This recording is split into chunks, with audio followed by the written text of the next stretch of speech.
Okay. This is the Israeli-Palestinian Confederation federal government simulation. Today's date is March 17, 2024. We are proposing a federal government for the people of Israel and Palestine to include the entire area of Israel, the West Bank, Gaza, and Jerusalem. A little over 14 million people based on a common federal government with a common parliament with 300 parliament members that will be the legislative branch of the government with a common president and vice president that would be the executive branch of the government, and a common judicial system based on equality between the Palestinians and the Israelis in the entire area from the river to the sea. We are not proposing the dismantlement of the Israeli or the Palestinian governments. We are proposing the creation of an independent and separate government for the people of Israel and Palestine, independent and separate from the Israeli and the Palestinian government, a government that would be secular for the entire area, that would be in competition with the Israeli and the Palestinian government, but a healthy competition to make peace. My name is Joseph Abisar. You can reach me at josephAbisar@gmail.com. My co-host, who has been really helping me for years, is Dan Chapin. It started with his mother, Ruth, who passed away at the age of 93 several years ago. Ruth and Dan have been helping tremendously for several years, loyally, and I'm very, very appreciative. Our website is ipconfederation.org.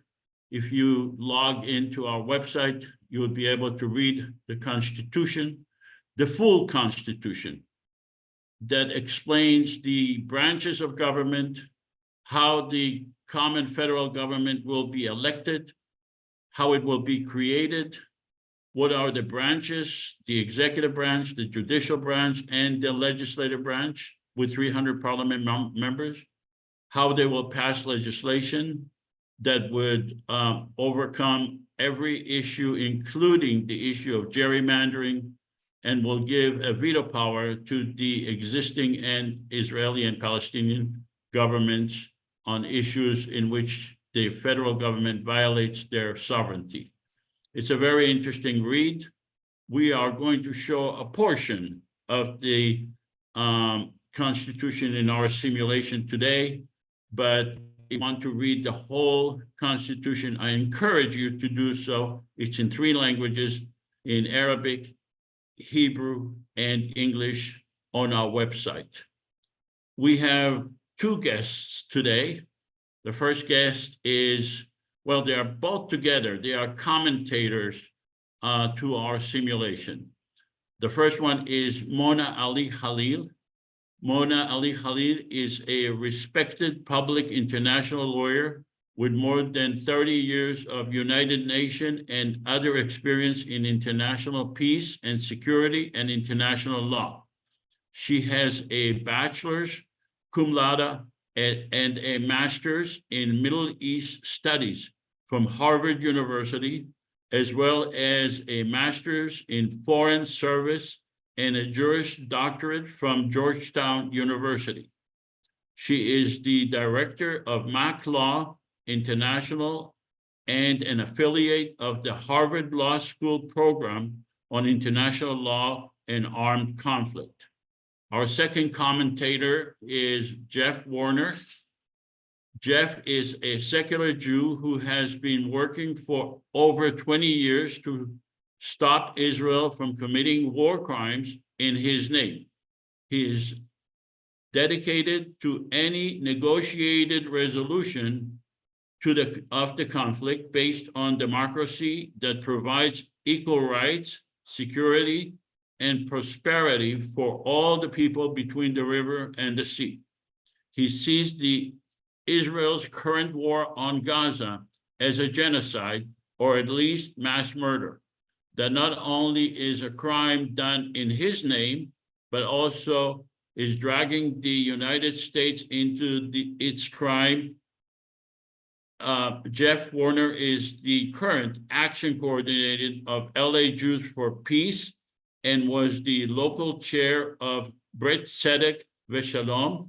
He is a retired research geologist who had careers in academia, government, and industry. His mother was born in Tiberia, then in the Ottoman Palestine, now an Israeli city, and immigrated to the US as a child. We're gonna have more simulations in the future. Our next simulation is with Professor David Mednikov on March 31st, 2024. He is with the University of Massachusetts Amherst. He is a professor of Middle East Studies and Public Policy. On April 14, we will have Ziad Abu Ziad. He's a member of the Palestinian National Council, which is the parliament of the PLO, former Palestinian Authority minister from 1998 to 2002, and a member of the Palestinian Legislative Council, chair of the Law Committee from 1996 to 2006. He is a former member of the bilateral negotiations team in post-Oslo Accords, Cairo negotiations, which led to the creation of the Palestinian Authority.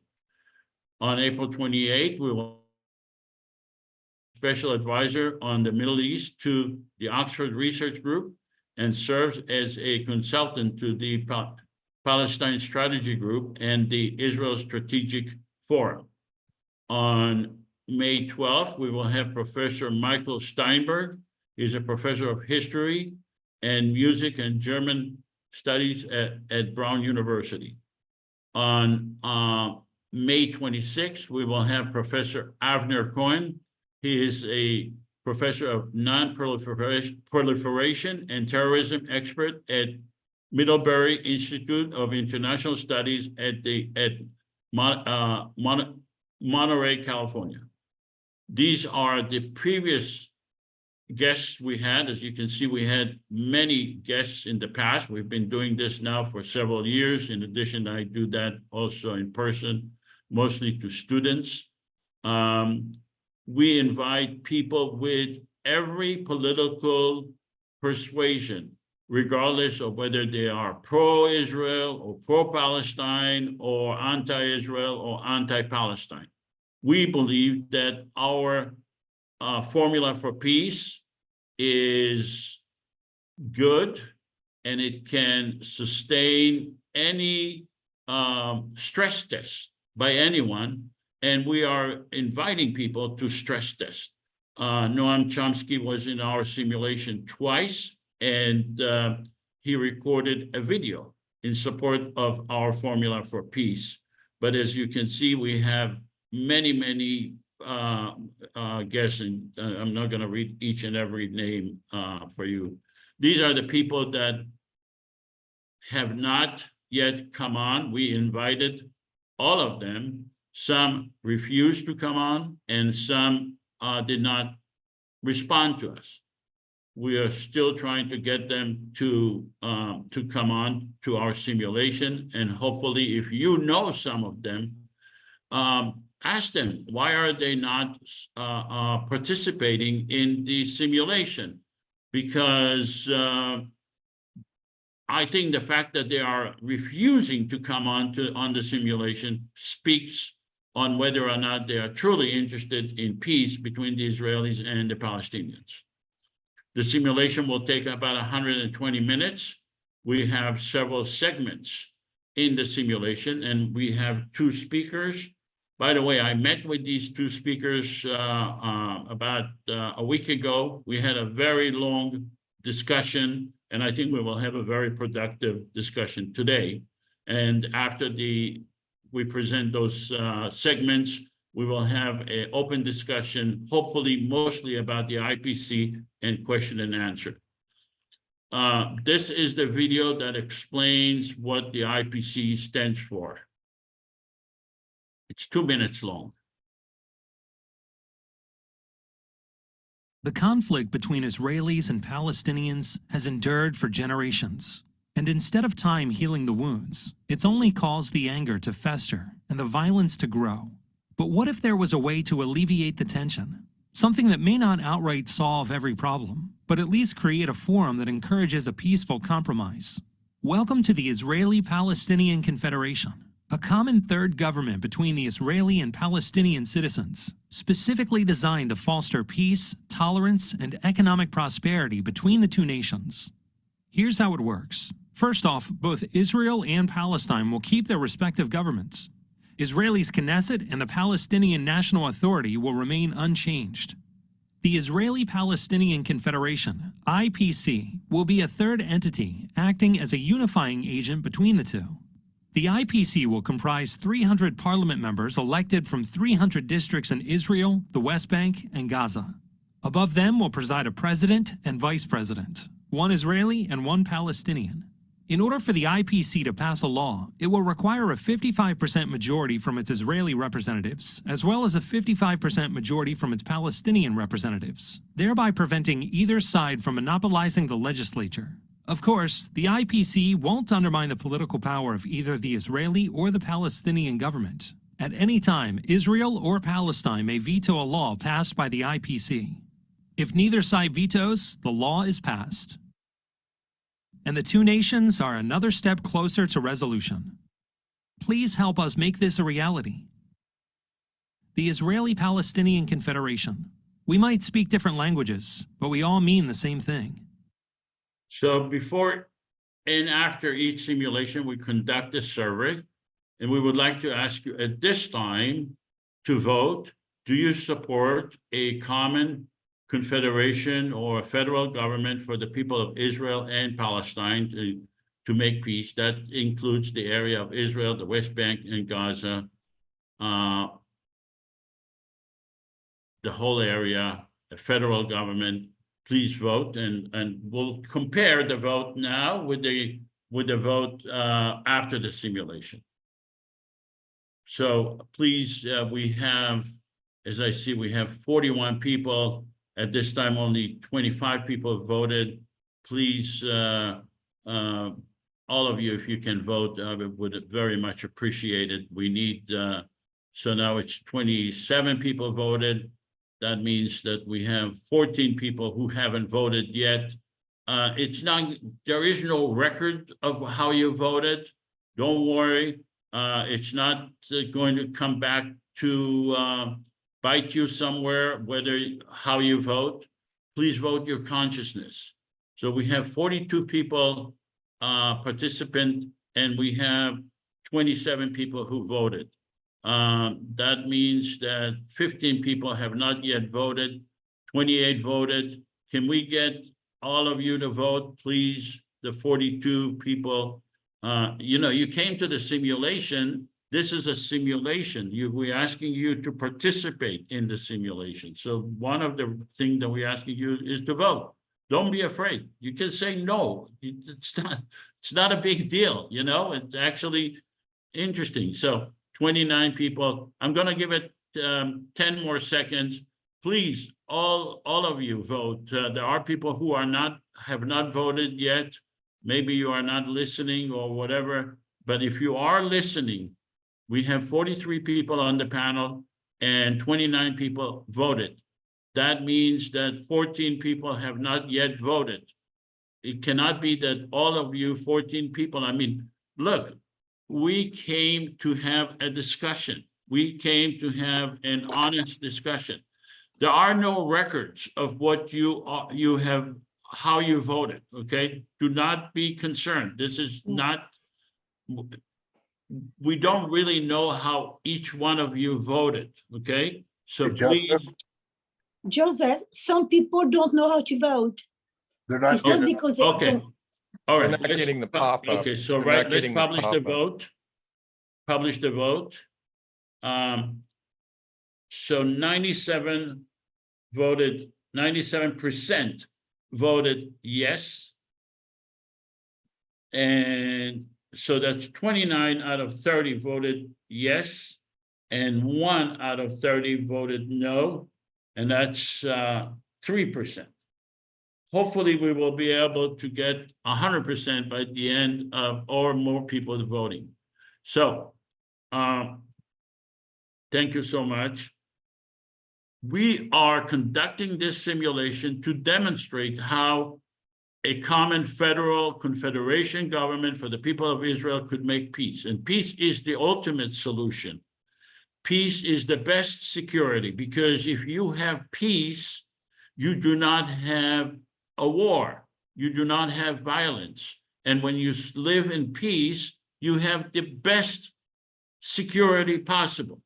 So we are showing how a common federal government will have its own narrative, not an Israeli narrative, not a Palestinian narrative, but a narrative for the whole area from Israel, the West Bank, and Gaza, to give them peace. We will have a rigorous discussion, but we will respect each other. We're not gonna personally attack and call each other names. That's not, we don't do that. We do not preclude other formulas. If you believe that a one state is the best solution, or a two-state is the best solution, we believe that a common federal government is the best vehicle to create a totally one state or a one or two state. We do not preclude other confederation formulas. We invite everyone to examine our formula and other formulas as well. And we are not claiming exclusivity. All we ask you and the panel that we have, the commentators that we have, Mona Ali, Khalil, and Jeff Warner, to be fair. Could the IPC make peace? If not, why not? Is the IPC formula attainable? If not, why not? But we're asking you and all of the audience and Mona and Jeff not to judge us based on perfection.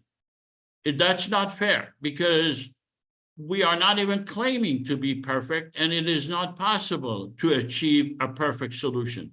We're asking you to judge us based on the alternative. What is the alternative for peace other than what we are offering? That's what we're asking you to judge us. That's the standard upon which you should judge us. And like I said before, we do not preclude other solutions. We do not preclude the two-state or the one-state. We think that if that's what's necessary, the IPC is the best vehicle to achieve other solutions. But let's have a common parliament, people who are elected from the area itself, people that are elected legitimately, decide whether there are other formulas that should be adopted. We are proposing legislation to show that the Israeli and the Palestinian governments, even though they are given a veto power, it will be very difficult for them to veto the legislation, because there is going to be international pressure on them and pressure within their own society to examine the legislation, to decide whether or not they really want to veto a reasonable legislation. So we can show many, many legislations that the Israeli and the Palestinian government will not be able to veto. But we can only show few, and today we are hoping to show 3 legislation. We're asking you to look at the big picture, avoid technical arguments, and refrain from comments. We are encouraging questions, but during the simulation, please refrain from comments. In other words, if you have doubts, if you think that this is a pie in the sky or whatever, you could state that in the chat or at the end, but let us have a fair opportunity to present the formula that we are interested in presenting. Give us a fair opportunity, and the fair opportunity means that you ask questions and you can express your doubts at the end. This is how we define a confederation.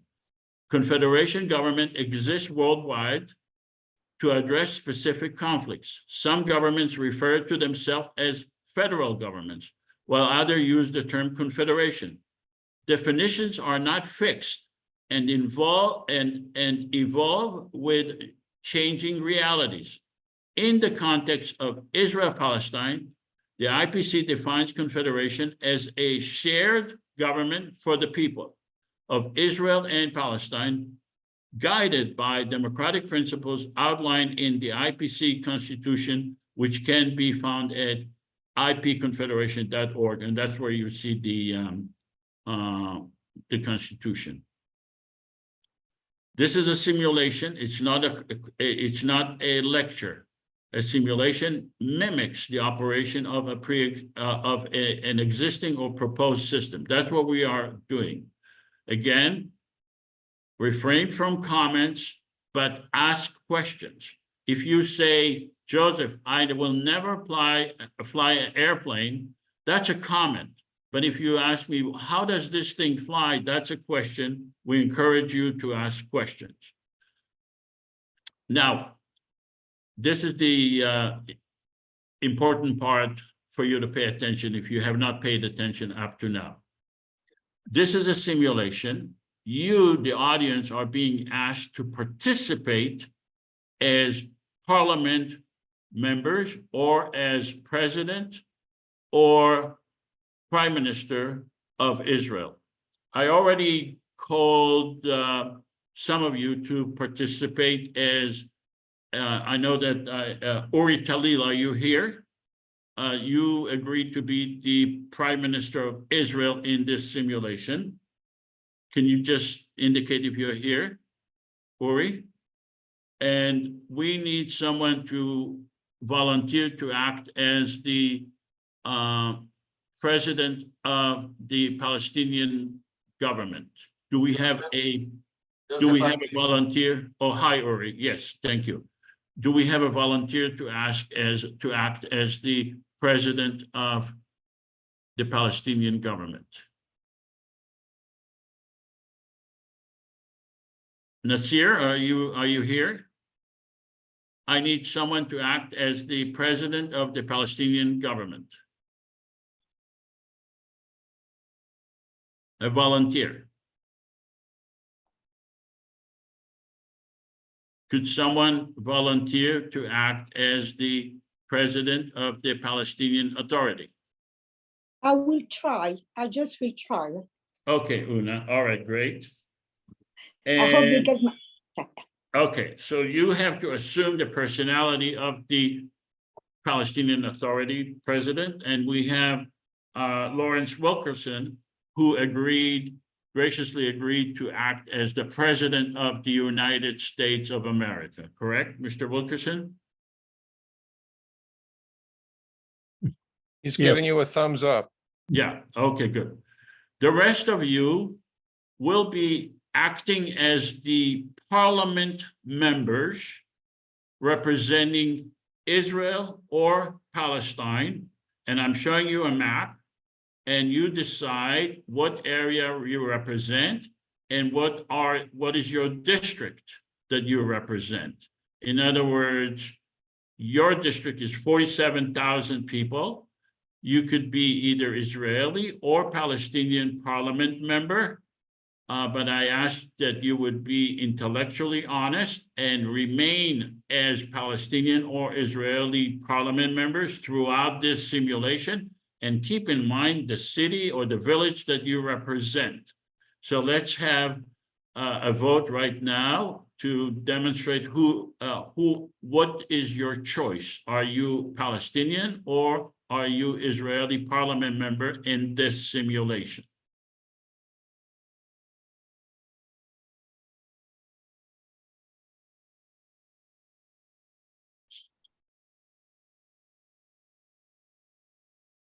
Okay. Given Joseph, sorry, 2 seconds, Joseph. Being president of Palestine, I do not vote. Am I right? No, correct. You are a separate government. You cannot be part of our parliament. This is a separate Okay. government. Okay. Thank you. Thank you. Yeah. Uri Khalil and Lawrence Wilkerson and Una, you cannot be part of the parliament because you represent your own government. Okay. So we have, can you publish the vote? We have 15 Palestinian and 10 Israeli parliament members in this simulation. Okay, perfect. If other people want to join later, that's fine, but just keep your identity, either Israeli or parliament or Palestinian parliament member, consistent throughout the simulation. All right. We have assumptions that needs to be made during this simulation. The first assumption is that we were able to obtain major funding and we were able to conduct a full year, a whole year campaigning to promote the election. That includes campaigning for people to run for parliament, to run for president and vice president. And we were able to advertise the idea of a common federal government with major funding in Israel and in Palestine, and really in the whole world. The second assumption is that we were actually able to conduct the election and permitted 14 million people. That includes Gaza, the West Bank, Israel, and Jerusalem, 14 million people with the exclusion of children to vote. And that 5 million people actually voted, and 3 million, 5 million people voted. 3 million of them are Palestinians, and 2 million Israelis voted. That's what you'll have to assume. As parliament members, you'll have to assume that you represent one of the 300 districts, but you'll have to assume that 300 parliament members were elected in 300 districts. As parliament member, you represent 47,000 people. You will also have to assume that we elected a president, and me, Joseph, I was elected as president. And the only reason I am playing that role is that it helps me demonstrate what a president could do, that the president has huge capital power because he received 1.5 million votes. I do not ever intend to run for president. In fact, under the Constitution, I'm not qualified to be the president. You will also have to assume that a Palestinian lady received 1.3 million votes, and she will be vice president for the first 2 years, and we will rotate in 2 years, but we both have constitutional duties. So let me go to the parliament members, to the audience first, before I go to the panel. Do you have any questions regarding these assumptions? Are there any questions? Please raise your hand or just speak out loud. Do you have any questions regarding these assumptions? Okay, I see no. Joseph, can the president raise a question or no? I'm sorry, can the president what? Can the president raise a question? Can the president raise a question or no? Can the president ask a question? Yeah. Anyone can ask a question. Yes. Okay, thank you. I'm looking at the thing about, it's very, very painful for me, but you're excluding children. How many children you think will be left after Israel have mourned alone? I believe, just my estimate, that out of the 14 million people in Israel, Palestine, 4 million of them are children. That includes Palestinians and Israelis under the age of 18 that are not qualified to vote. Yeah, but at the moment, Palestinian children are being killed, not Israeli children. So I'm trying to find out, trying to understand. Okay, we are counting 14 million people and excluding children, whether they are Israelis or Palestinian, doesn't matter. If you are under the age of 18, you are not qualified to vote. Any other question? Okay. Any other question? Okay, let me go to Mona and Jeff. Mona and Jeff, do you have any questions or comments? You are our commentator, and you are allowed to make make comments and to ask questions. Let's start with Mona. Mona, do you have any questions or comments? More in the nature of comments. So if this is the right time for comments. Yes, you are our commentator today. You are given the privilege that everyone else does not have, you and Jeff, because you are the commentator. Go ahead. Okay, now at the outset, let me state that I am fully appreciative of the aspirational nature of the simulation and fully endorse the idea of a confederation that should be a force generator for peace and should be a model of what is possible. Having said that, I think that the assumptions can be improved. First of all, in some parts they're somewhat unrealistic, but I won't focus on that because we should aspire for what is possible, not what is currently existing. As far as the ability of this concept to succeed, and given that you have identified that there are 14 million adults in the two respective populations, I think for the IPC to be successful, you would need a second assumption before you get to the number who voted. You would need to show that a majority of the Israelis and the majority of the Palestinian people support the concept. Not necessarily that actively engage in the voting process, but that they have given some indication, either by ticking a box that they support the concept, even if they're not voting, of at least, I would say, 51% of Israelis and 51% of Palestinians and Israelis, so that you show that there is a legitimacy, a credibility to the project of a confederation by the people concerned, by the people you purport to represent, to be the sole legitimate representative of. So that, I think, would be an important assumption to add to your list of assumptions. As far as how many of them vote, as you have previously noted, the number of Palestinians and Israelis who actually participate in voting is much higher than the average worldwide in other democracies. The average in other democracies is anywhere from 40 to 50. In Palestine and Israel both, it's usually closer to 80%. So to reflect that, and again, to enhance the credibility, legitimacy, and efficacy of this project, you may want to have a slightly higher voting ratio to exhibit the level of support and sustainability of the concept. Having said that, I yield the floor. All right, let me respond to you. I strongly disagree with your suggestion for a second assumption. I am not familiar with any government in the world that before conducting elections actually conduct a survey to show that an election is necessary. It has not happened with the state of Israel. It has not happened with your government, with the Palestinian government. It has not happened with any government.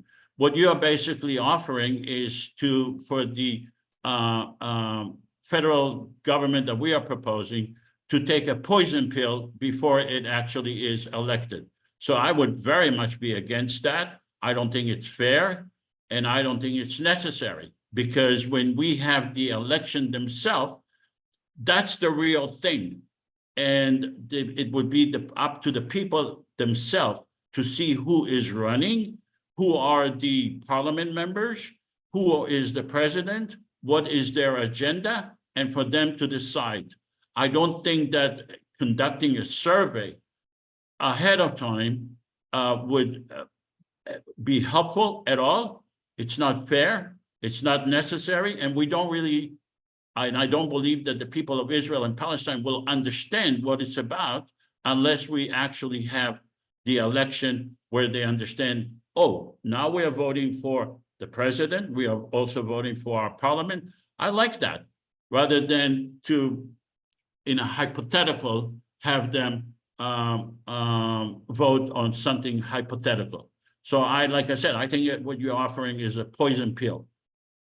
Any other Jeff, do you have any comments? Yeah, I agree with Mona that the whole idea of confederation is really good. When you think about how to make peace, how to go forward in Israel, Palestine, we got to remember there are two nations there, and each have a very strong nationalism. And any future must honor those two nationalisms. And you're keeping a Palestinian and an Israeli government in place, so that honors the nationalisms.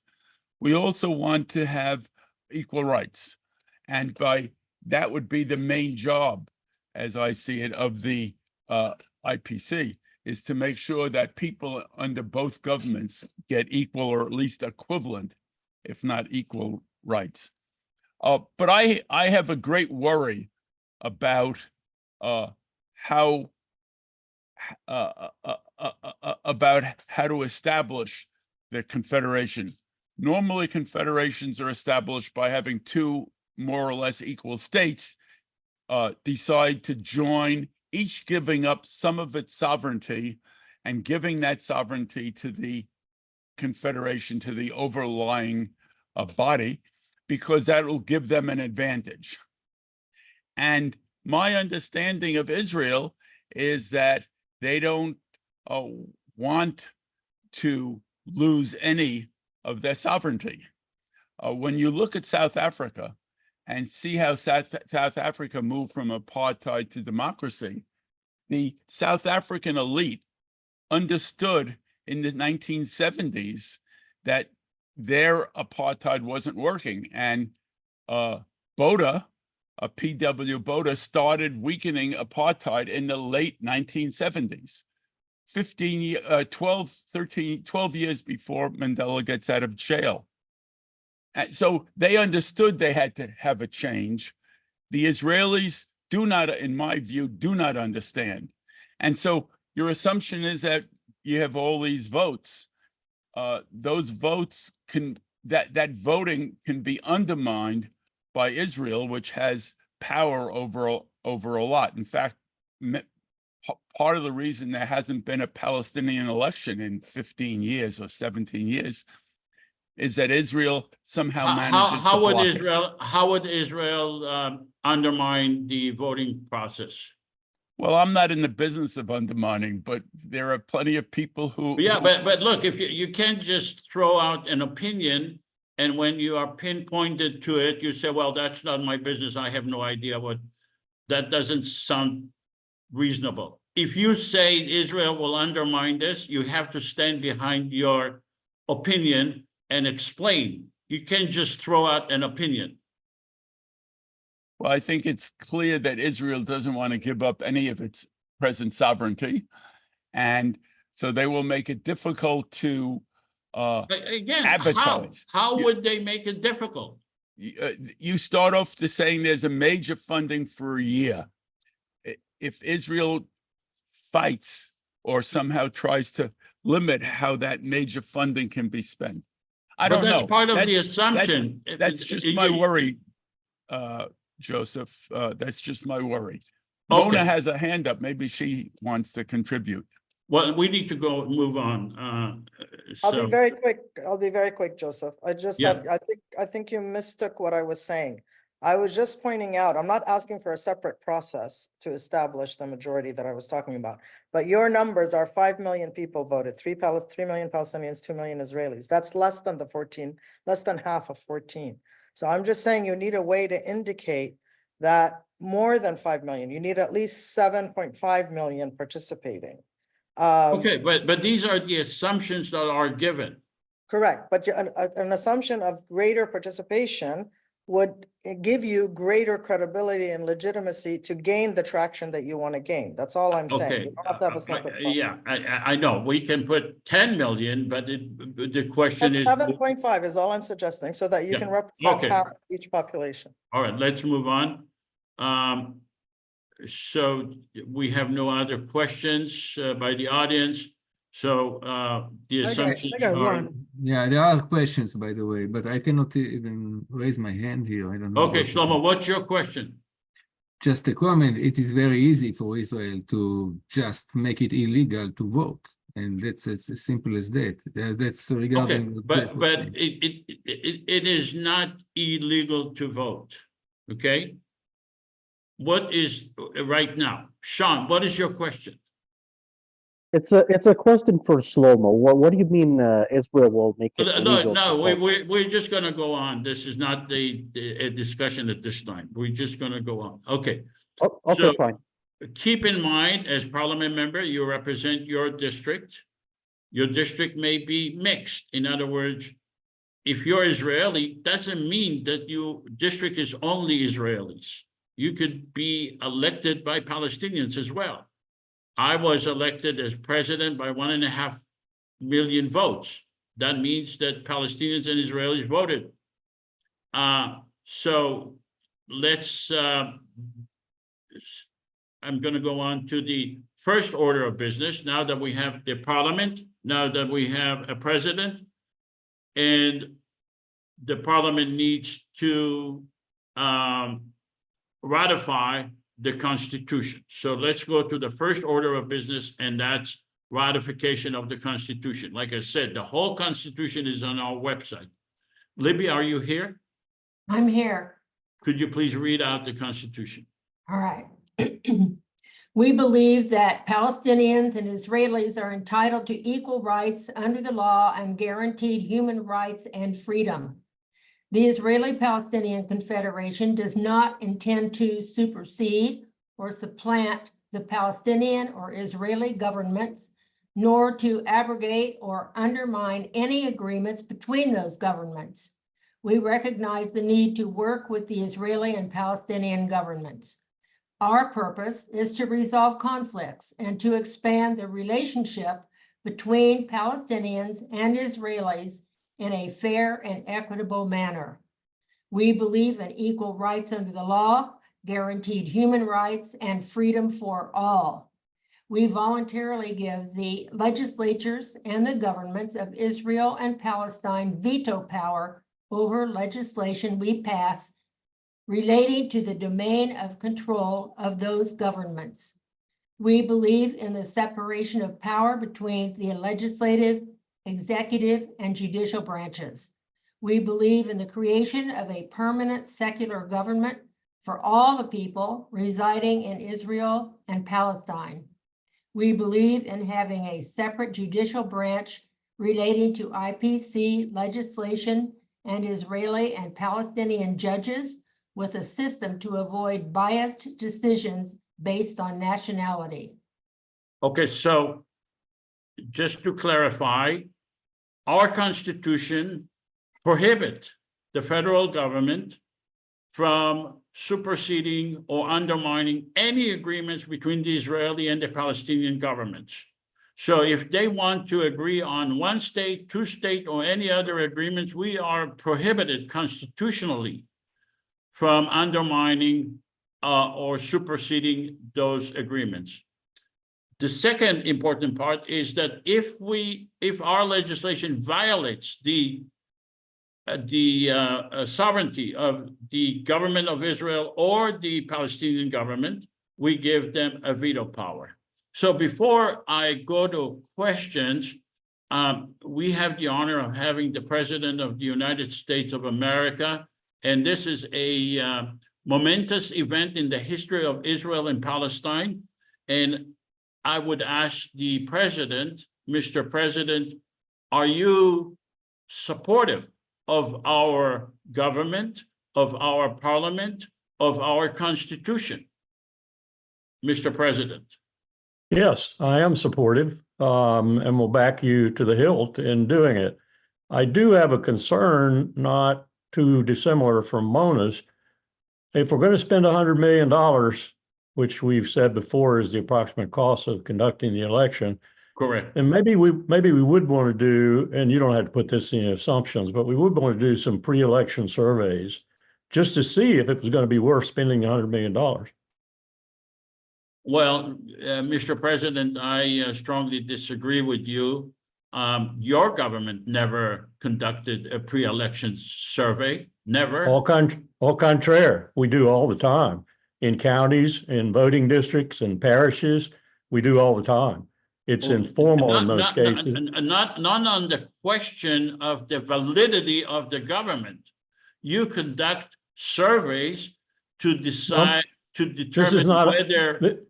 This is not on the validity of the government, it's on the receptivity to and viability of the election, which is a brand new thing. And the U.S. government does not conduct a survey on the receptivity or viability of that government. It has never. The United States government has not ever in its history conducted an election like this.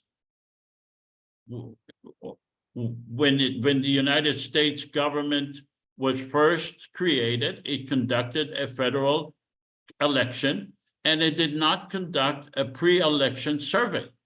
In my opinion, that would be a poison pill, because the people of the United States, with all due respect, do not understand the complexities of the federal government. They are given a choice to vote for their Congress, for their Senate, and for their president. And if they were given a hypothetical question, they would be extremely confused, but they were just given a choice to vote. And Okay, I give up. I see that Israel is as obstinate as it always is. I will not prevail, so let's go ahead. All right, thank you. All right, does anyone have any questions regarding the Constitution? May I make a comment, Joseph? I promise to be brief. Yeah, but let me go to the audience and then you. The audience, do you have any questions regarding the Constitution? Yes, I do. I have a question. This is Don, speaking from San Francisco. Okay. I've been to a number of simulations, but I still struggle with the concept of the veto power. If this is a freely elected government, common government of the Israeli and Palestinian citizens, the purpose to resolve conflicts. For instance, I don't see if we voted to have an immediate ceasefire and political diplomatic resolution to this horrific conflict going on, I don't see either government agreeing to that. I think they would both veto. So I just don't see. I love the aspiration. I just don't see. Okay, so that you don't have a problem with the veto concept. You're saying they will veto. No, that's why I have a problem with it, because I think it would make this government powerless. Okay, could the government is the only legitimate government in Israel, Palestine. We are the only legitimate government in Israel, Palestine. Okay, that would be my point. Yes. All right. Now, what you are basing your opinion is based on the current existing situation where there is Israel versus Palestine. Okay, there is no other alternative. We are proposing a different formula. We are proposing a different system of government, and taking the current situation and saying, well, that will apply to a future situation where there is a new formula. I don't think you have enough of a foundation to opine on whether the Israeli or the Palestinian government will veto this. This is a good face-saving mechanism for the Israeli government and the Palestinian government. And to say, well, okay, even if you say you have a problem with that concept, are you saying, well, then delete that veto? Or are you saying, I'm not sure it will work? Okay, good question. I'm kind of splitting hairs both ways, but I think it wouldn't, I would have concerns it wouldn't work, but I want to continue with the assumption because I agree with the aspiration. All right. I have Yeah. a question, Joseph. Yeah, Todd. So how do we address though, which is what is currently ongoing yet, even with October 7th, the judicial coup that the Israeli right, which has really become the dominant governing force, political movement in Israel and the Jewish side, when they are determined and make no secret of it, not only to continue ethnic cleansing, genocide, if you will, but also to wage war against the Jews on the Israeli side, whom they deem to be inadequately loyal to Israel, et cetera, et cetera. I mentioned in the chat, Yoram Hazony, who's got a lot of all the right-wing background. What is your question, Todd? My question is, how do we address this ongoing judicial coup in Israel by the Israeli right that is We don't. and We you know, don't. so That's the I think we should at least keep that's the Israeli side. They have to resolve their issues. We are not here to overtake the Israeli government. We are a common government for the people of Israel and Palestine. We are not here to resolve the internal issues of Israel. Well, I'm just saying that we should at least keep in mind an obstacle that's currently ongoing. That is the judicial coup. Yeah, I mean, Israel has plenty of problems.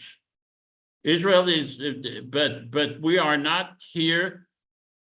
In fact, we are telling the Israelis that we are purposely not trying to interfere with their government, with their internal issues.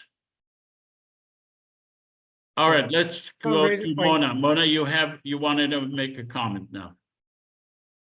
Indeed. I just wanted to kind of expand on what Mr. Wilkerson was saying, or I should say the President of the United States was saying, that it should not be seen as a poison pill. We're here to stress test your concept. We're here to help you make it more viable, to make it more achievable. That's the intent with which these comments are being made. So the idea is not necessarily, I mean, it can be done through a separate survey. There's plenty of precedents for constitutional congresses and constitutional referenda, which would achieve the same purpose. But what I was talking about is on the same ballot, you can have an extra box at the top that says, I support the concept or the Confederation concept, even if I don't like any of the candidates and I don't want to vote for them. Oh, So yeah, I all right, could still support the IPC. Yeah, I may. that makes sense during the election. But to have a pre-election survey is, in my opinion, a poison pill. I would consider it. I would urge you to consider it because you'd be surprised. I mean, there is so much. Consider what? The possibility that it could actually reinforce and not be a poison pill. Let me tell you why. But I'm only talking about a box on the ballot. The same ballot that says vote for Joseph would say I support the IPC. Because maybe I support the IPC, but I don't want to vote for Joseph or vote for Mona or vote for Jeff. Okay, Mona, but just wanna you're support speaking the about two different things. But it achieves If the you are same speaking purpose. about a pre-election survey or official survey, pre-election, like Mr. Wilkerson said, well, before we spend $100 million, let's do a pre-election survey. Correct, and you're I not. don't mind spending the $100 million. But you have to It's get not it here first. to save $100 million. Joseph, Okay. you have to get the US to give you that 100 million. And if it would, No, the US is one way, but it could be done by other ways. true, but let me just say, you're resisting the idea without considering it. I am considering it. Okay, but let me You're making two ideas. First idea that there will be a box on the ballot that's one way during to the do it. time of the election, and I am in favor of that. But to have 3 months before the election, to have a official election ballot to allow us to go into the next step, I am very much against that. Correct, but I mean, just to let you know why it's different from the examples you gave. You are seeking to replace, as the legitimate representative, as the de jure representative, two existing governments. I that don't. have de facto I control. don't. I don't. I specifically said, look at this Constitution. We recognize De facto control, but not de jure legitimacy. There's the difference. we do not intend to supersede or supplant the Palestinian or Israeli government. That means that we are not trying to replace those governments. Correct, but you're claiming to be the true legitimate representative of the people under those governments. So there's a difference on why you need to show your viability. That's it. I'm gonna drop it. Yeah. Yeah, Okay, that's let's go to other people who and like I said, I think that your proposal of a pre-election survey or pre-election is a poison pill. I would be very much against it. Let's hear other people speak. Ask question, please ask question. Uri, what is your question, Uri? Yeah, okay. My question is that how do you adjudicate constitutional and other issues between, first of all, this confederation and other, if there are issues between the confederation and the two other states? And who is the tribunal that's supposed to adjudicate if there are constitutional or other questions? I don't understand your question. In other words, if there's enough lawyers here to know that as soon as you do a thing like that, there's going to be legal issues. Who is ruling, who is not ruling, who is interpreting the Constitution? Well, the Constitution says that if that this is something we're going to deal with, but the laws of Israel and Palestine are supreme. Who is the tribunals who are actually going to adjudicate? How do you get the tribunals? Who is going to elect the judges? Is it going to be The Hague? Is it going to be the United States? Who Okay. are the tribunal? We are voting on our judges. We are voting on our parliament, and subject to a veto power given to the Israeli and the Palestinian government on issues that affect their sovereignty. If it does not affect their sovereignty, then they do not have a veto power over it. Jeff, what's your question? Does the Confederation have a tribunal of its own to resolve? I'm sorry? Does the Confederation has a tribunal of its own to resolve any issues that? Yes, it has a Supreme Court. And who elects it and how does it get elected? The Supreme Court is elected by the parliament, Palestinians and Israelis together. Okay, all right. All right, Jeff, what is your comment or your question? Well, I really like the Constitution, but I agree with Don, who worried about the veto power. And I keep thinking about the United States Articles of Confederation and Perpetual Union from 1782 to 89 or whenever it was. And that fell apart because the individual states had too much power and they weren't adequately coordinated. And so somehow I have this feeling that if you give this unlimited power to the two sub-governments, to Israel and Palestine, that will so weaken the Confederation that it will be ineffective. And there are actually some ways around this. You could limit the veto power to certain classes of issues, for example. But that the idea that the individual governments have power is good. I mean, they shouldn't be completely weak. But the way I read the Constitution, it gives them sort of unlimited power and unlimited veto, and that somehow should It be only gives them constrained. the veto power over issues involving their sovereignty. Yeah, but they're going to claim sovereignty on any issue. But we decide whether they have sovereignty or not them. Any other questions? No, sir. All right.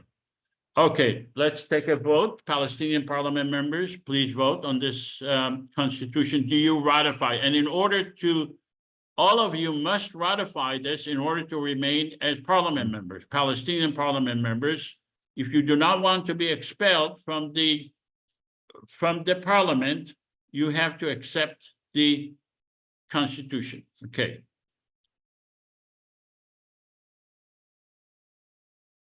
And the polling, 100% of the Palestinian parliament members voted to ratify this constitution. Let's go to the Israeli parliament members. Do you ratify the constitution? Again, if you vote against, you are expelled, and the person who received the second number of votes from your district will be elected instead of you. Publish the vote. All Israeli parliament members. So now we have a ratification of the constitution by the Israeli and the Palestinian parliament members in the constitution. Congratulations, we have a constitution and we have a government and we have president and parliament. Our first order of business, that's one thing that came up in the discussion about the constitution. This is now we are passing legislation. Libby, could you please read the legislation regarding granting a veto power? The Confederation is the government of the entire population of Israel and Palestine from the river to the sea. We recognize the Palestinian and Israeli governments and are seeking their cooperation to implement our vision for peace by giving them a veto. We will do our utmost to satisfy the essential needs of each government. We are pleading with the Palestinian and Israeli public to understand that while we would like to pass the best legislation possible to improve their lives, under these constraints, a perfect legislation is not possible. We hereby bestow a veto power relating to legislation affecting sovereignty to the following: the government of Israel on issues in which it is indispensable, the Palestinian government on issues in which it is indispensable. In the event of changes in governments, this legislation may be amended or repealed. The Parliament will decide on indispensability. Vetoes may be bestowed individually or collectively.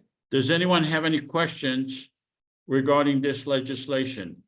We only giving the Israeli and the Palestinian government a veto power on issues in which they are indispensable.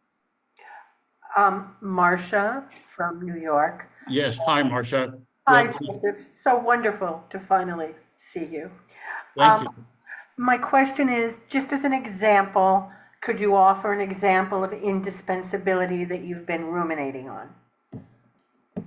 on? Yeah, I mean, if we want to build a seaport or airport, or if we want to create a common police force, or if we want to have both sides teach tolerance, the government of Israel and the Palestinian governments are indispensable. So if we pass legislation regarding those issues, they have a veto power because they are indispensable. They are dispensable on issues such as our budget, or whether we can pass our own, we can issue passports. We can do it whether or not the Israeli or the Palestinian governments agree to that.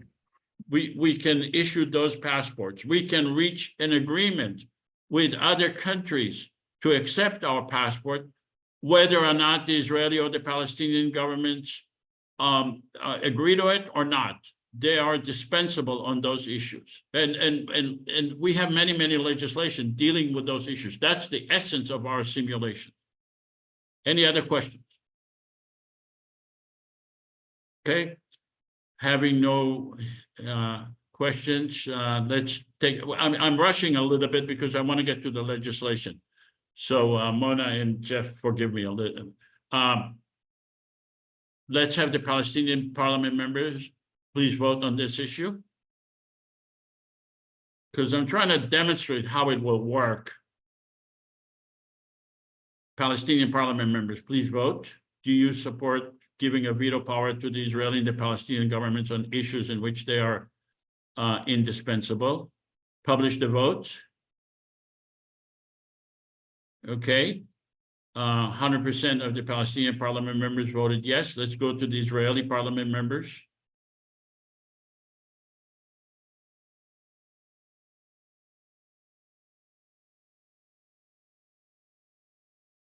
We need 55% of the Israeli parliament members. You don't need a unanimous vote on that. Publish the vote. 90% of the Israeli parliament members voted on this legislation. So congratulations, we have agreed on who to give a veto power and under what circumstances. And let's go to the first. I have a question, by the way, about it. An example. If we all agree to have equal rights to all the people between the river and the sea, and Israel objects it, then is it dispensable, indispensable? And parallel to this, if we decide to break the wall, the wall that was built, I understand this is indispensable.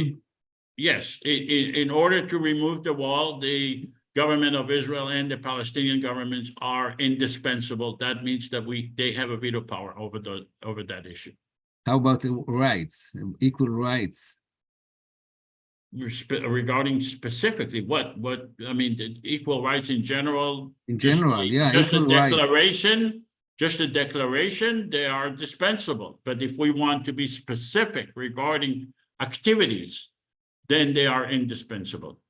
Okay, let's go to our first order of business, which is pressing right now, rebuilding Gaza and Southern Israel. Libby, would you be so kind as to read this? The IPC is the only legitimate government in Israel and Palestine, consisting of 300 parliament members elected by the entire population. Approximately 125 members represent the destroyed areas. The IPC is committed to the well-being of all people, including the 5 million individuals directly affected by the violence since October 7th. The IPC believes that the future of the Gaza and Israeli people is interconnected. It is unlikely that the Israeli and Palestinian governments will be able to restore a normal, peaceful existence in the foreseeable future. The IPC is requesting a $50 billion grant from the international community, which includes Israel and Palestine, to fund and coordinate the rebuilding of the devastated areas. The IPC will prioritize the following: rebuilding thousands of homes, roads, hospitals, civic buildings, and infrastructure to facilitate the immediate return of all people to their homes. Restoring law and order and civil society that have been destroyed. Developing safe routes for peaceful movement of Palestinians between the West Bank and Gaza in both directions. To achieve this rebuilding, the IPC is calling for an immediate ceasefire and the immediate return of all political prisoners in Israel and Gaza to their homes. Both the Israeli and Palestinian governments are given veto power. Okay, so this is a good example how the federal Israeli-Palestinian government has the ability to make change. We will see now a full display of the federal government, of the president, me as the president, our parliament, the power of the Israeli prime minister, the Palestinian president, and the president of the United States. All of these entities will be engaging in this legislation right now. And that may explain the issues that were raised before about veto power and whether the veto power can be used and what are the implications for the Israeli and the Palestinian governments if they exercise their veto power. Does anyone have any questions regarding please? Yeah, question. Regarding this legislation? Yeah, what if they veto it? Veto the whole thing? I'm sorry? What if they veto all of this nice thing that you described? If it veto, they veto it. It's And not then going we to do- become the law of the land. Right. Then we do nothing. Okay. Okay, let's go to Ingeborg. Ingeborg, what is your question? My question is, since the last time you added the President of the United States now in the simulation, why do you do that? And an alternative would be the President of the United Nations. I added the President of the United States because in the simulation, because I want to show that we can put pressure on the President of the United States to put pressure on the Israeli and the Palestinian governments not to veto this legislation, because I'm interested in this legislation passing. Okay, good. I hope so. All right. Any other questions? Excuse me, can I sing aloud? Am I allowed to sing aloud? And I'll try to make it a question. You're saying you brought the President of the United States in order for him to put pressure on Israel or Palestine. Correct. As far as I'm concerned, when did America put pressure on Israel? It's always President, as far as I know, America and Israel never heard of America. You're the prime president of Palestine. I don't know if you're going to confused. veto this or not. And I want the President of the United States to put pressure on you not to veto this legislation. I don't know how you're going to vote. Any other questions? Thank you. Okay. Before I go to the vote, and before I go to the Prime Minister of Israel and the President of Palestine, and before I take the vote, I want to ask the President of the United States, Mr. President, now that you see that we have elected a government, we have elected a parliament, we are seeking $50 billion from the entire international community to help the people of Palestine and Gaza and Southern Israel. Do you support this legislation, and can you help us exert pressure on the Israeli and the Palestinian government not to veto this legislation? I just got off the telephone with Prime Minister Gantz. Prime Minister Netanyahu was ousted, and Prime Minister Gantz is adamant that they are going to veto this legislation, and he wants my backing. You're asking me if I will bring pressure on him not to do that. I will, but I can't promise anything. Well, are you going to be supporting financially? Are you going to supporting the $50 billion grant? We're not asking you to give all of it, but are you going to give, is your government going to give some of the money to towards the $50 billion to build the to build Gaza and Southern Israel? I will make an effort in behalf of that, but as you well know, appropriations come from the House of Representatives and ultimately have to go through the whole Congress. And I can't make any promises on that either, especially on the numbers. Well, that's not acceptable, Mr. President. You are giving Israel $4 billion every year. You have committed to Israel for another $14 million and you say you are a peaceful president, that you want peace. And I am not satisfied with your vague response that you are going to see to it, to see favorably. I am asking you for a powerful international and open obligation on your part to see to it that the United States will financially support the rebuilding of Gaza, and a declaration from you, an honest, fair declaration that you will be supporting. Because, by the way, your weapons have been destroying Gaza and have been part of this war. So if you're a person of peace, how much are you going to demand that your democratic parliament and the Republicans will support in giving money to our efforts here? Well, of course, you have to understand my situation too. I have $35 trillion of aggregate national debt. Next year, I'll be paying $1 trillion plus, and every year thereafter, on the interest payments alone of that debt.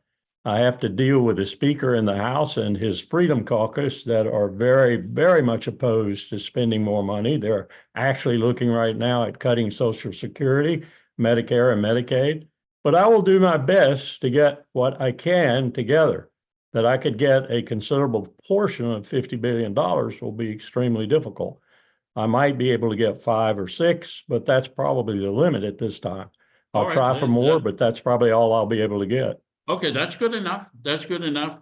Let's go to the Israeli to the president of Palestine. Mrs. President, are you going to veto this legislation? I will go along with it. You're not going to veto it. No, I'm not. No. Okay. I'd like to ask a question to the president of the state. Okay, and let's go to the Prime Minister of Israel. Mr. Prime Minister, are you going to veto this legislation? We didn't have the vote yet. Oh, you're right. Okay. All right, let's go to the Palestinian parliament members. Palestinian parliament members, please vote.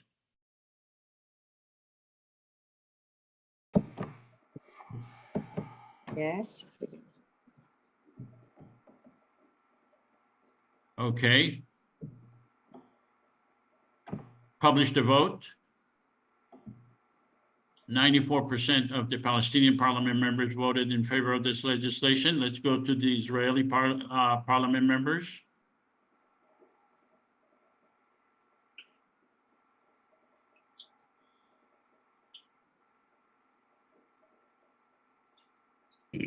We know we have more than 6 Israeli parliament members. Give you another 5 seconds to vote. Okay. Publish the vote. 7 out of 7, 100% of those who voted yes of the Israeli. All right, let's go to the president of Palestine already said she's not going to veto this legislation.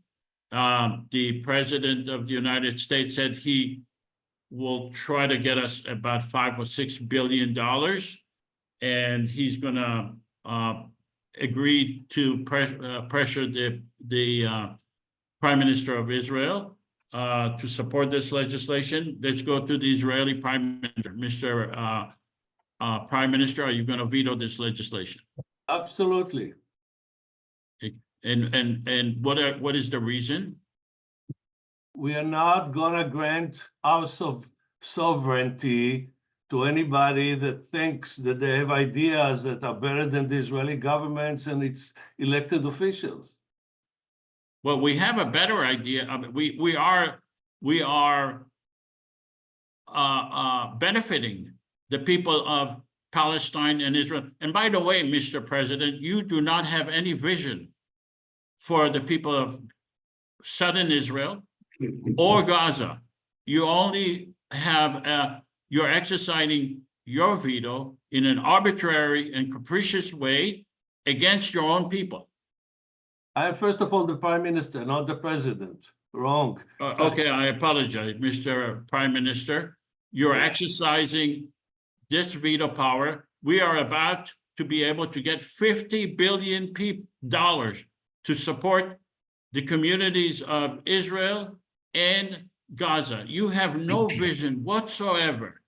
You have never announced any vision for the rebuilding of Southern Israel. You have thousands of Israelis that are displaced, both in near Gaza and in the north, and you are basically vetoing legislation that will help your own people and the people of Gaza. In my last conversation with the President of the United States, he said he might be able to get me $5 billion. So we are short about 90% of the budget. So that's another consideration. Where's the money coming from? Okay, as the president and my vice president, we are traveling worldwide to every country in the world and to every multinational corporation in the world and ask for grant. And we're gonna use our political power, our political capital, because the election of a federal government has reverberated around the world, and every president and every leader of the world, most of them said they support this common government. So we're not asking them to put their money where their mouth is. And if they do not, we will shame them. Well, as the Prime Minister of Israel, I have to worry about my coalition a whole lot more than being shamed by countries like Afghanistan or countries like Zimbabwe. So we are not.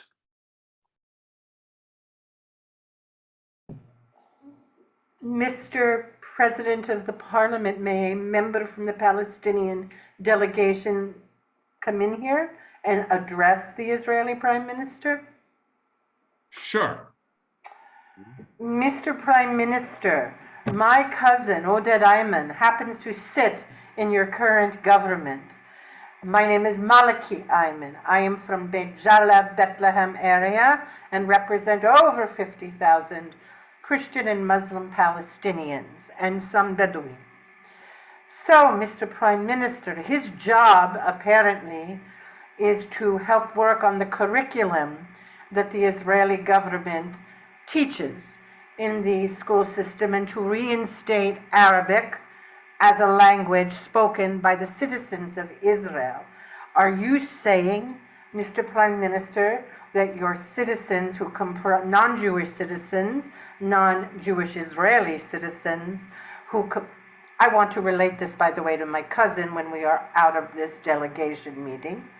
Are you saying, Mr. Prime Minister, that you do not want money to institute an educational curriculum that brings literacy to all the citizens of Israel, Jewish, Muslim, Christian, in all the languages that are predominant among the citizens? What I'm saying is a very simple thing.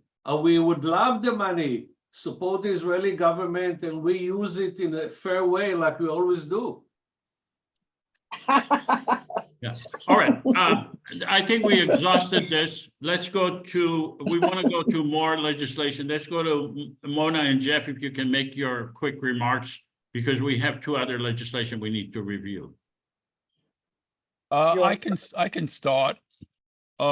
I think that this legislation is really good. It has the right priority, getting the people back into their homes. It can look at both sides of the issue. This is exactly what something like the IPC should do. However, I have two practical issues that I don't see addressed in this. One is responsibilities. The way I see it might work best is if the IPC gets the money, it makes a plan, it issues RFPs. Yeah, you're getting into details. Okay, Well, we're asking you to look at the big picture. Well, okay, anyway, this suggests, I think it should be clear that the IPC is not going to be the foreman and the contractor to do the building, but is going to be getting the money, making a plan, issuing IPCs, and choosing and funding things. Right. The other issue is that there are two big barriers to rebuilding Gaza, which I think are very hard. One is the siege. After the events of October 7th, Israel almost certainly will make the siege tighter than it's been for the past 17 years or so. And by making this, it's already difficult to get materials in. Getting things in to build with the siege is going to be very tough. The other thing is Israel is demanding that it build a buffer, a 1 kilometer wide buffer, not on its side of the border, but taking the land out of Gaza, reducing Jeff, Gaza. these are all details that we can work out with the Israeli and the Palestinian governments. Well, these two things are major barriers. If 20% of Gaza is reduced, already Gaza is overcrowded, or it was before October 7th, it was overcrowded. Taking 20% of the land away makes it even more overcrowded and impossible. So these two things, the siege being worse than the buffer, somehow have to be addressed. Okay. All right, let me go to the next. I'm sorry that I have to rush this, but there is another important legislation we want to review, and that's Can I say one other thing? One of the advantages of the IPC doing this is that they can rebuild better than it was before, and they can institute a lot of city planning. Let me go. Joseph, I haven't had a chance to comment on the Okay, legislation. sorry, go ahead. Mona. No problem. Yeah, no, I mean, like Jeff, I believe that the aspiration behind the legislation is perfectly noble and worthy of pursuit. However, there's two assumptions about the legislation that I think will fail it.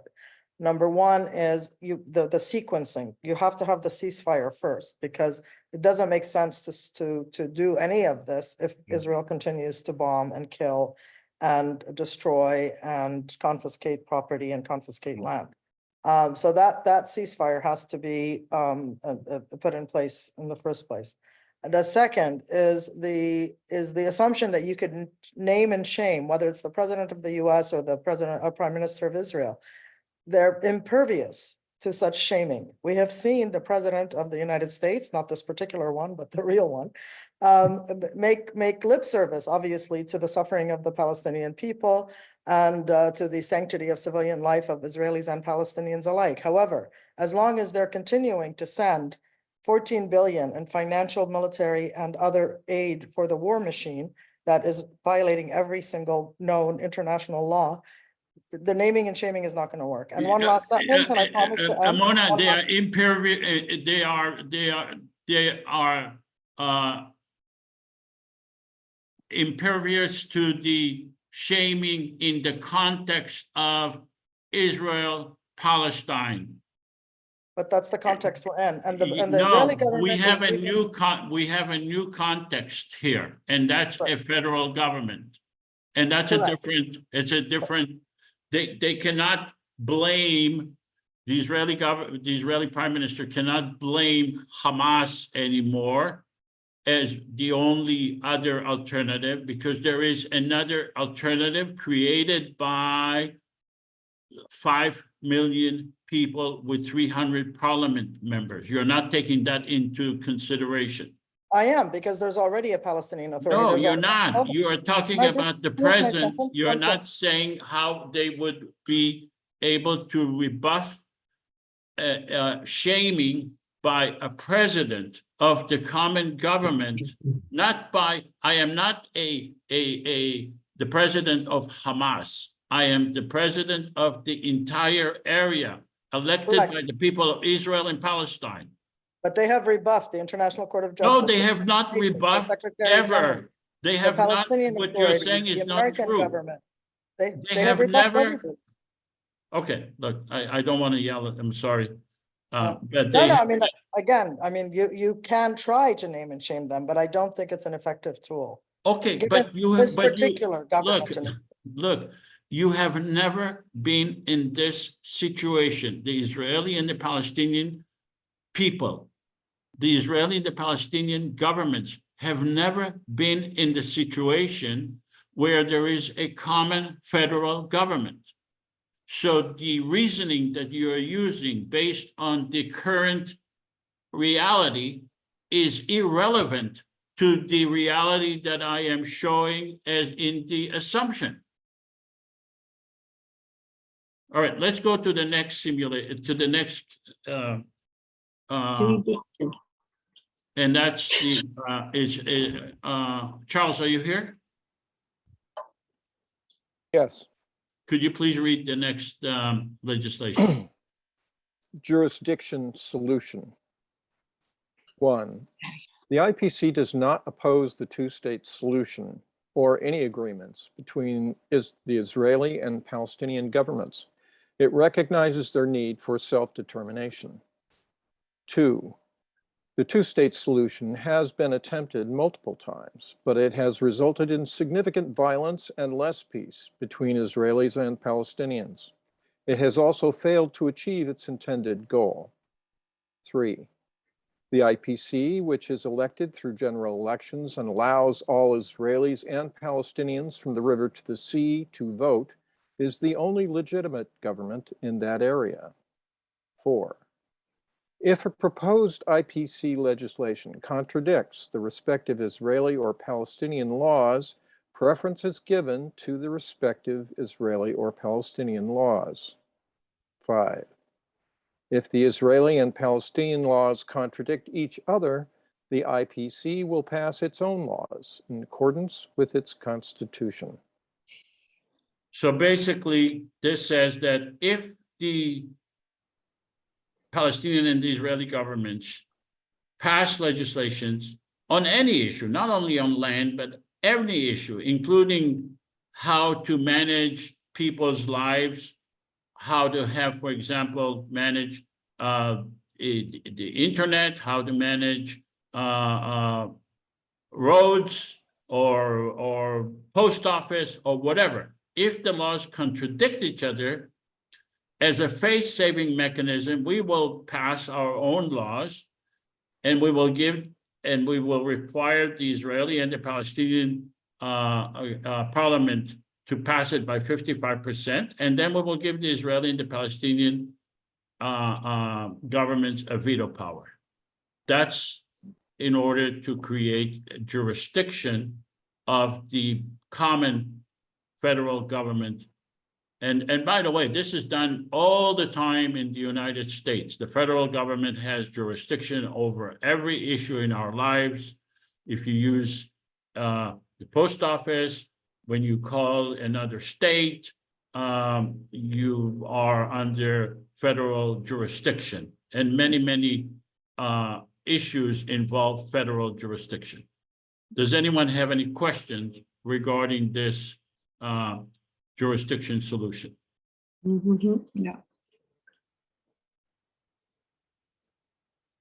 Okay, Mona and Jeff, do you want to comment about on this legislation? Go ahead, Mona. I can wait. Well, I go back to two things. One is that I worry about the relative strength that too much power is being given to the Israeli and Palestinian government, and it makes the IPC ineffective. But point number 2 says the two-state solution has been attempted multiple times. Well, indeed it has, but never in a serious way. So that's sort of, I can go on and on about that, but let me leave it at that. Go ahead, Mona.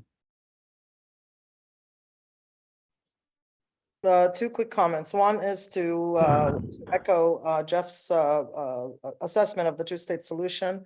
Again, it's not the only solution, but it's, in my opinion, still one worth considering. The only time it was attempted, Rabin was assassinated by the very people that Netanyahu has now put into government. And therefore, it has never been given a real chance. However, my main point is on number 4. I believe that outright deference to Israeli or Palestinian laws, for that matter, may violate human rights, it may violate international law. There should be some kind of conditionality that we would only defer to an Israeli law or to a Palestinian law if it were consistent with international law. I agree. I'm just pumping in with you would have my full support on that. Well, that would make us supreme to the Israeli and the Palestinian government. International law. That changes the entire, that would give the Israeli and the Palestinian government an excuse to oppose the federal government, because they would argue that it's the federal government that decides whether their laws, their sovereign laws,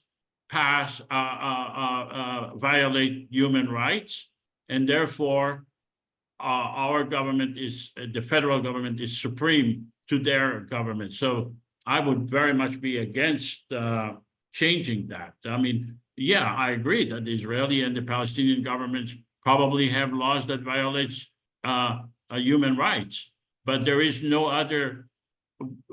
In order to implement a system that would be acceptable to the people of Israel and Palestine, we do not want to be in a position where we can nullify the Israeli or the Palestinian laws, because then we just basically become a government that is trying to nullify the Israeli and the Palestinian government. Any other questions or questions by the audience? Questions? We have Uri and me raising their hands, but he's first. Okay, Uri, what's your question? Questions? Yes, I'm back to the tribunal. We have a dispute. Who is the tribunal who is going to adjudicate this? You're a lawyer. Tell me, this is the tribunal elected by the IPC or by both countries? How does the tribunal work? Where does it get its ability to interfere? In other words, who gives them the power to tell one or the other side you're wrong or right?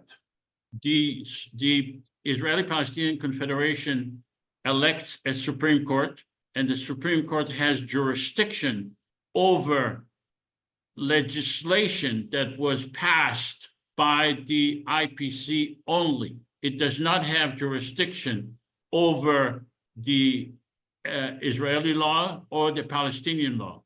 It is limited to the laws of Israel, of the common government that was passed in accordance with the Constitution. Who has the standing in that court?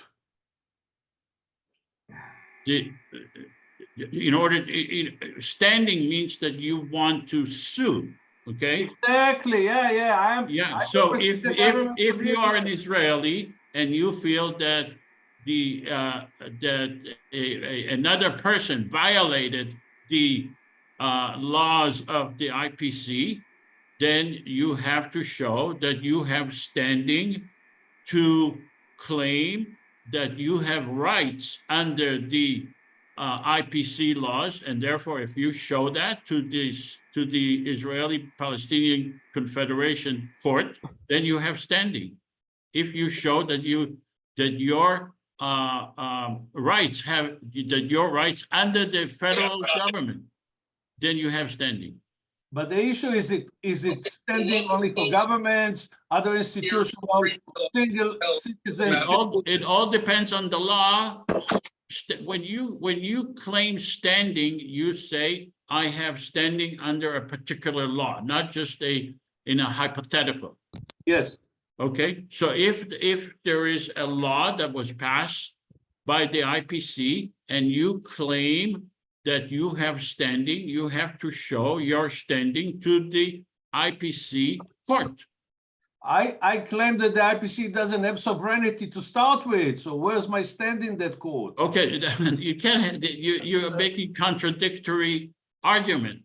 No, I'm not. If you claim to be standing, then you are accepting the jurisdiction of the court. No, I'm challenging it. I want to show that it's absurd, and I want to go and do that in front of the court to prove to them that. Okay, Joseph. And you are, as the Prime Minister of Israel, want to challenge this, the jurisdiction of the court? No, I want to challenge the jurisdiction of the IPC over the courts of Israel.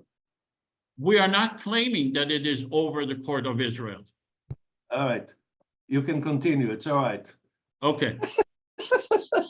But I think you should need to read the Constitution. The Constitution specifically says that the Supreme Court of the common federal government, its jurisdiction only applies to laws that were passed by the common government, by the federal government. And the federal government can only pass legislation in accordance with 55% of the Palestinian parliament members, 55% of the Israeli parliament members, and by the and giving the veto power to the Israeli and the Palestinian government.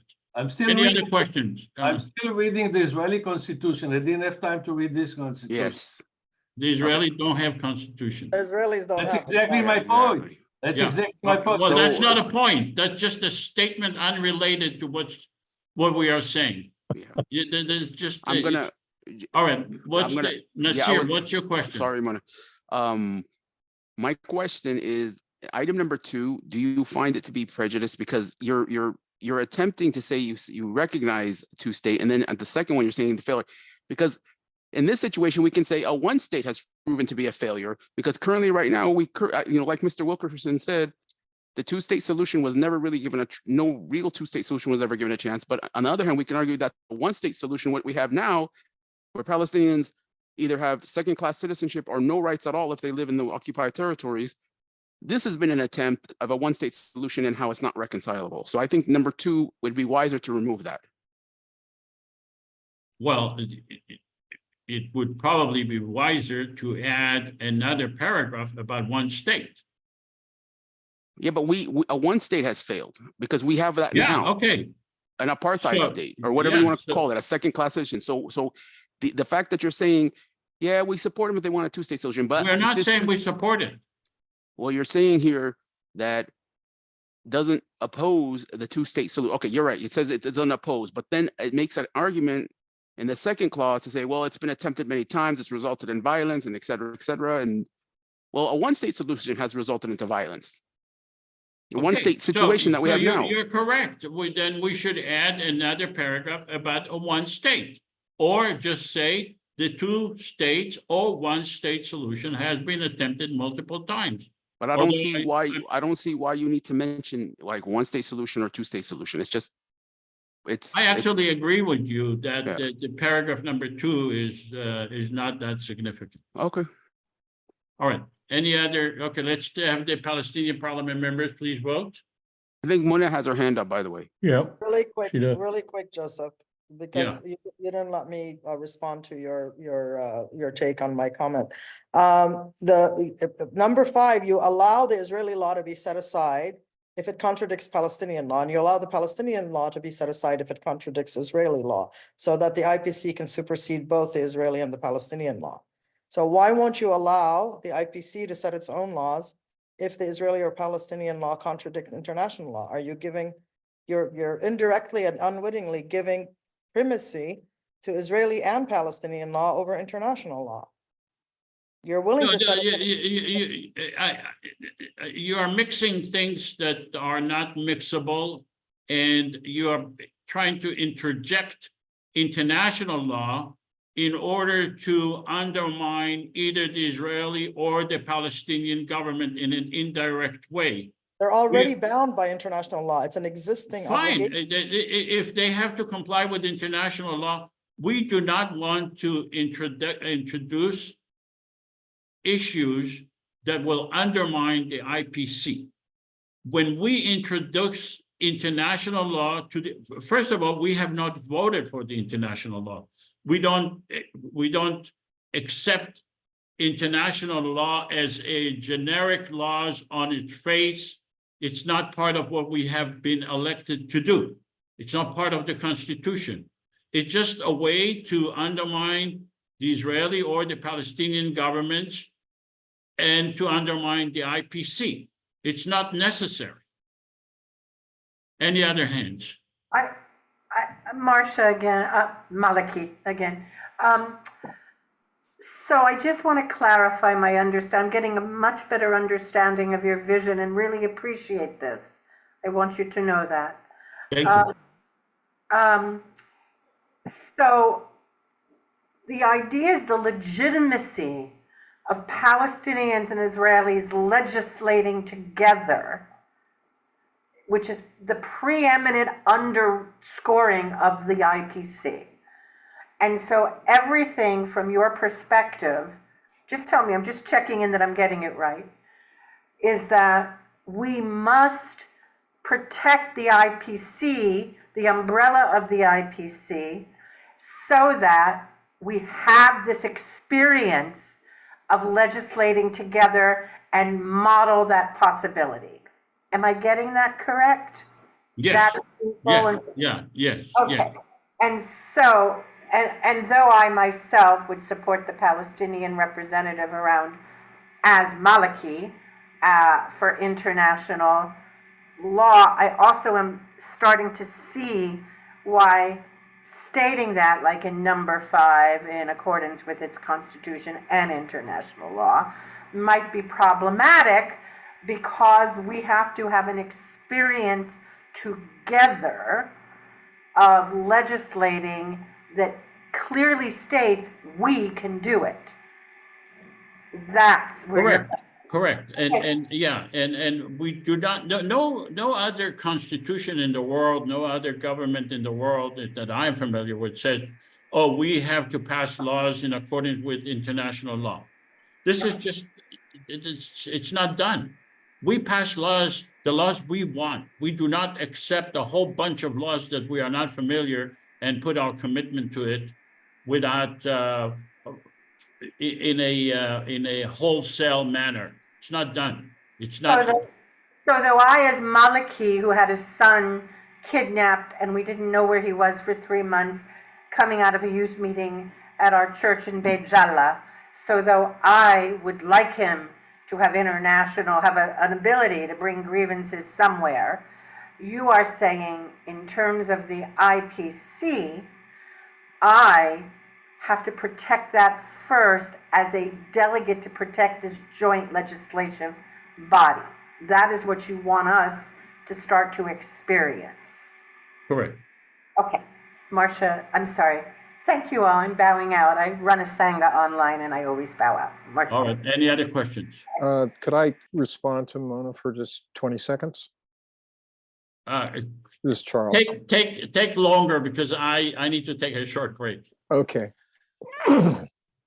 Mona, I think the issue here is, well, 2 things. One is jurisdiction, the other one is enforcement.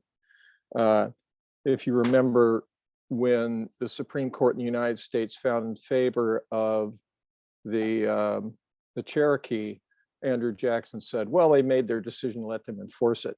So the IPC, in terms of international law, has no jurisdiction to enforce international law, nor ability to. So I think introducing that into this would not be useful. And as far as cooperating with Israel, with the with the existing power centers that are there, therefore you have to deal with them in some way. Israel has ignored international law since its inception. It pays no attention to the United Nations. It refused to adhere to the 192, was it, or 4, which said that in order to be a state recognized by the UN, they had to recognize the right of return. In 1948, they've never done that.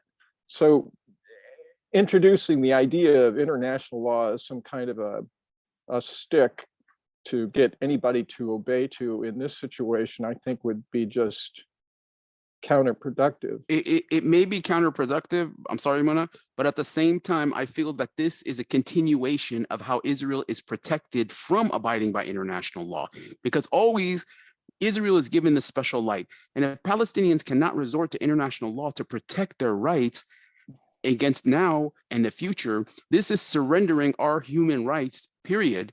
Because this has been the problem now, is that Israel is a special case. It's protected in the UN by the United States. It's told that international law doesn't apply to Israel. And I feel, and I don't want to speak for Mona, because I think this is also what she means, is that this to say that we're not going to go because international rights, because it will collapse this confederation, Israel won't abide by it. It's kind of like the spoiled child is getting his way. Well, I All think right, it's. let's take a vote. Let's take a vote on this elect. I'm sorry, Mona didn't get a chance to reply to Charles because I interrupted. Okay, let's take a vote. We have another legislation to go through. Palestinian parliament members. Do you agree with this legislation? Palestinian parliament members.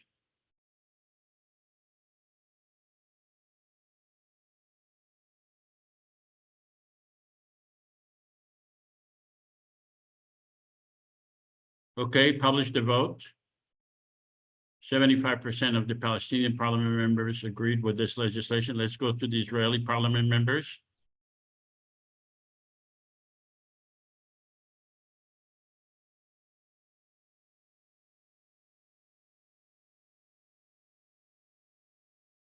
Publish the vote. 100% of the Israeli parliament members voted in this legislation. So this legislation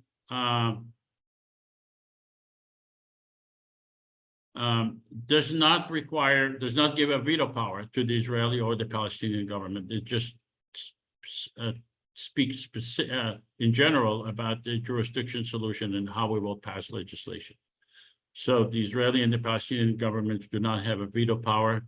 Okay, let's go to the next one, is seeking UN recognition.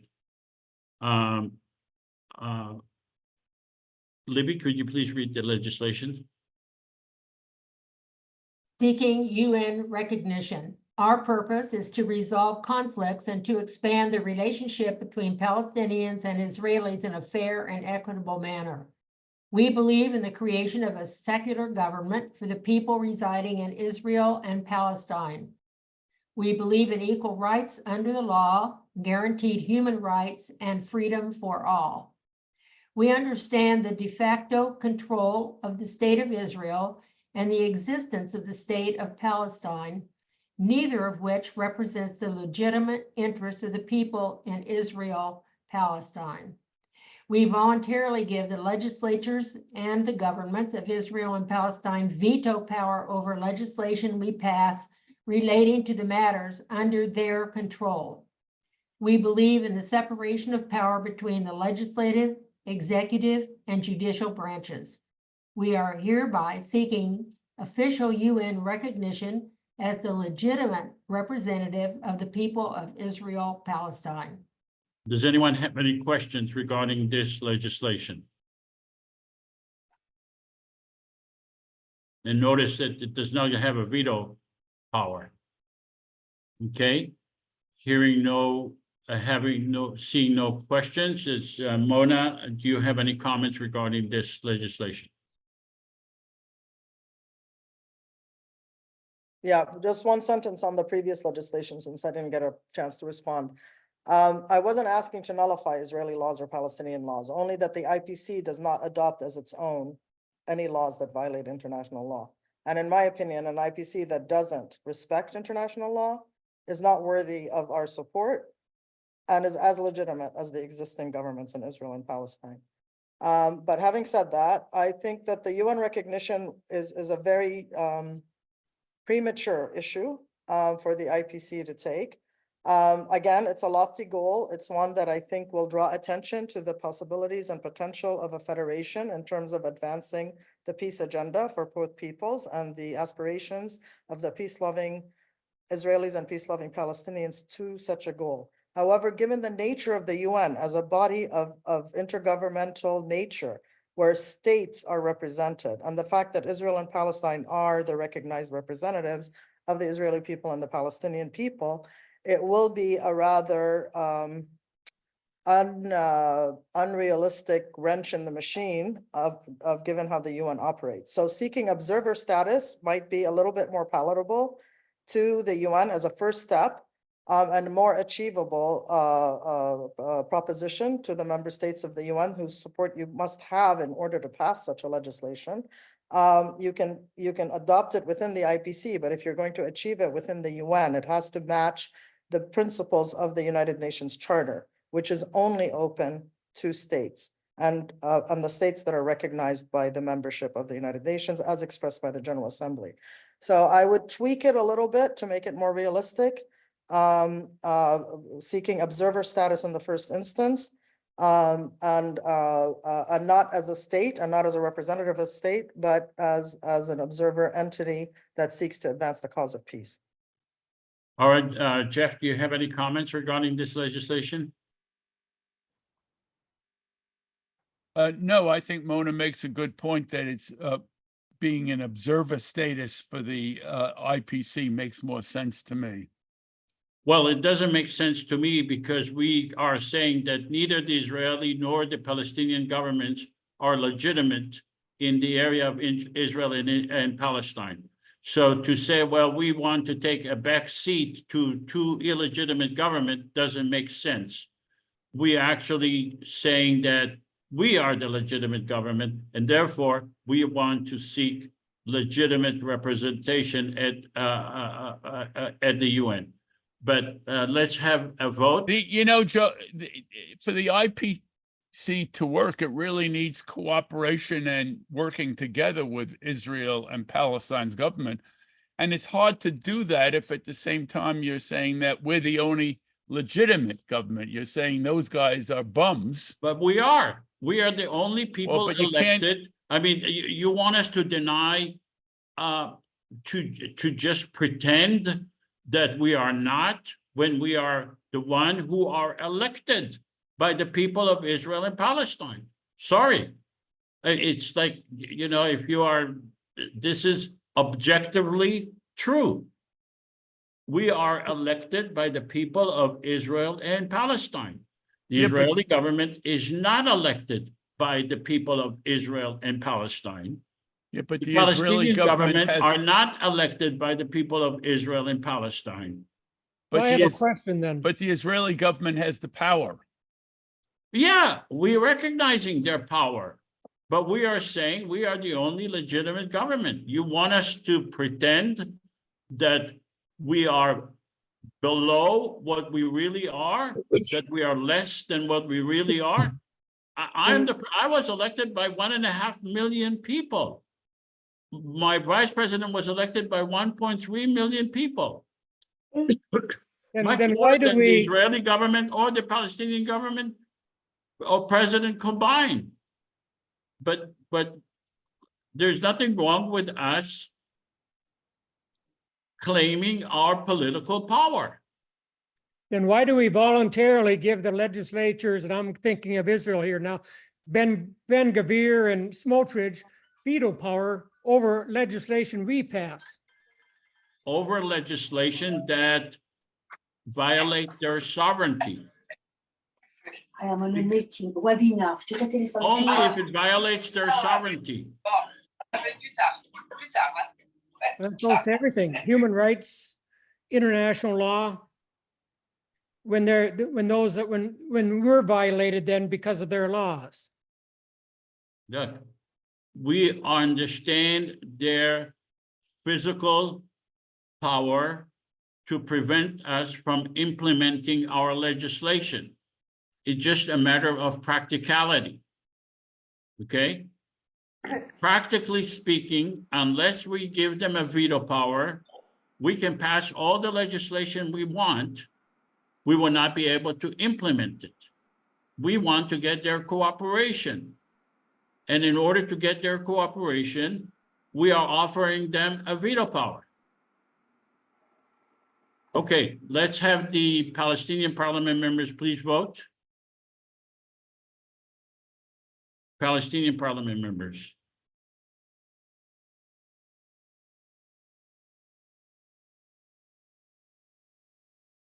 Okay, publish the vote.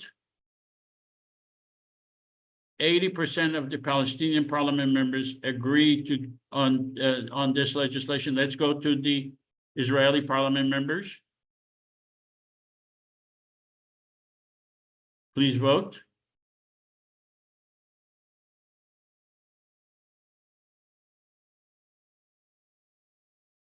Publish the vote. 89% of the Israeli parliament members agree on this legislation. So congratulations.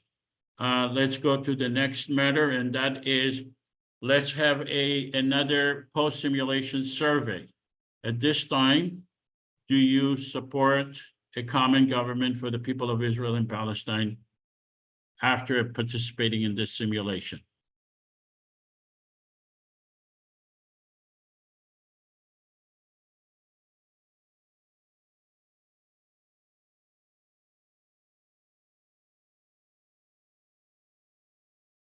Okay, so now we have 22 out of 25.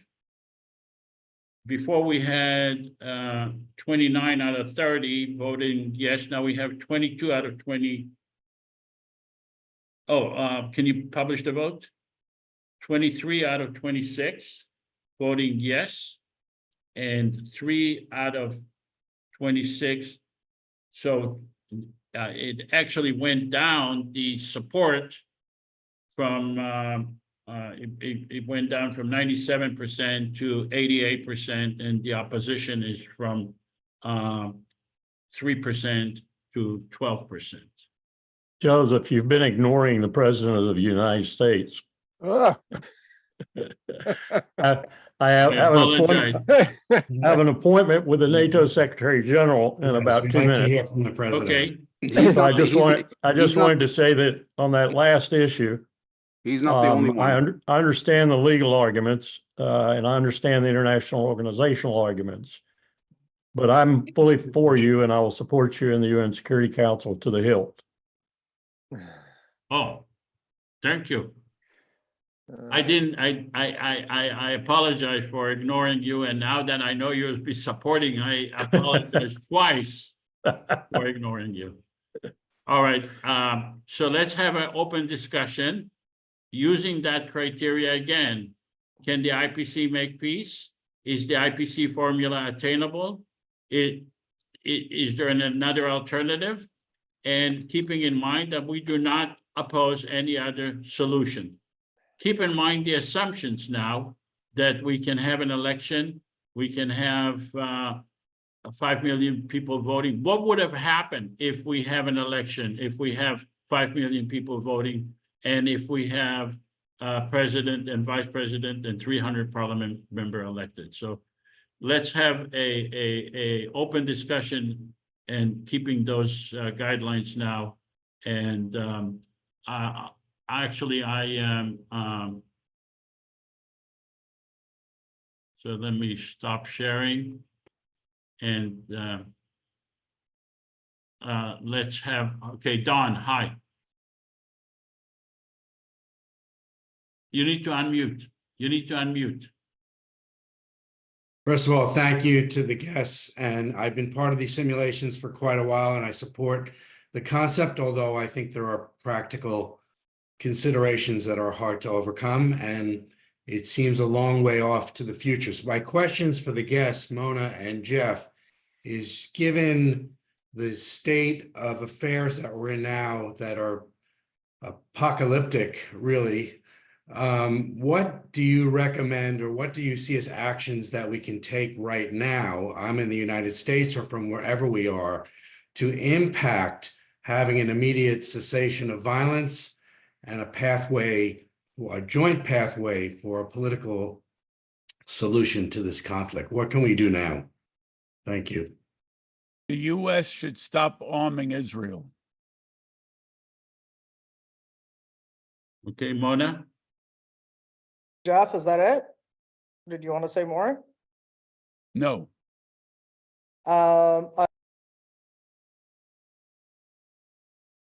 I second Jeff's motion, but I would limit it to, they can continue to provide defensive weapons, but they should cut off immediately all offensive weapons. There's a distinction to be drawn between the types of weapons. However, I think the fact that and I don't want to say IPC because it doesn't exist yet, but Joseph's actions in promulgating a vision of Israelis and Palestinians coming together to advocate for peace, to demonstrate the existence of a concept that embodies that there are peace-loving Palestinians and peace-loving Israelis that see more commonality amongst each other than they do in their fellow citizens who oppose such a concept is itself an added value, is itself something to be celebrated and something to be supported. I do believe that the concept it needs much more careful consideration. I urge Joseph to be more willing to engage with these stress test critiques, not as criticisms or as obstacles, but rather as ways to improve the concept and make it more viable and make it more realistically achievable. And the concern today that was raised, I've been doing this for 2 years. I've never ever second guessed the vision, but today you've given me serious reason to reconsider. The lack of adherence or respect for international law is for me the real poison pill and will make us less legitimate or equally illegitimate as the existing government. So I take that with very serious concern. Okay, Larry. I agree with. Can you let Larry answer that question? Because Larry is actually, of all of us, is the only one with American experience in the American government. Is there anything that could be done, Larry, in your opinion, to ameliorate the situation in Gaza right now by the American? Well, of course there is. But I don't know that it would be effective unless it were absolutely draconian. That is to say, the President of the United States said to the Prime Minister of Israel, you will get not another penny nor another bullet, period. That would get his attention big time. But I don't think the President of the United States is going to do that because his sole concern right now, or his primary concern, is being reelected. And it's looking more and more dicey every day that he is going to be reelected. So that's driving him right now. But with all fairness, it was all previous presidents who gave weapons to Israel during election, before election, and sometimes regardless of election. Well, that's true, but they weren't such dire circumstances. I would submit this is probably the direst circumstance in the Israeli-U.S. relationship since 1948.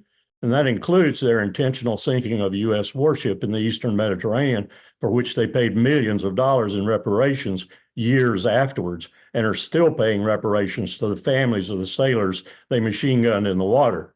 So there have been tense moments, yes, but nothing like this.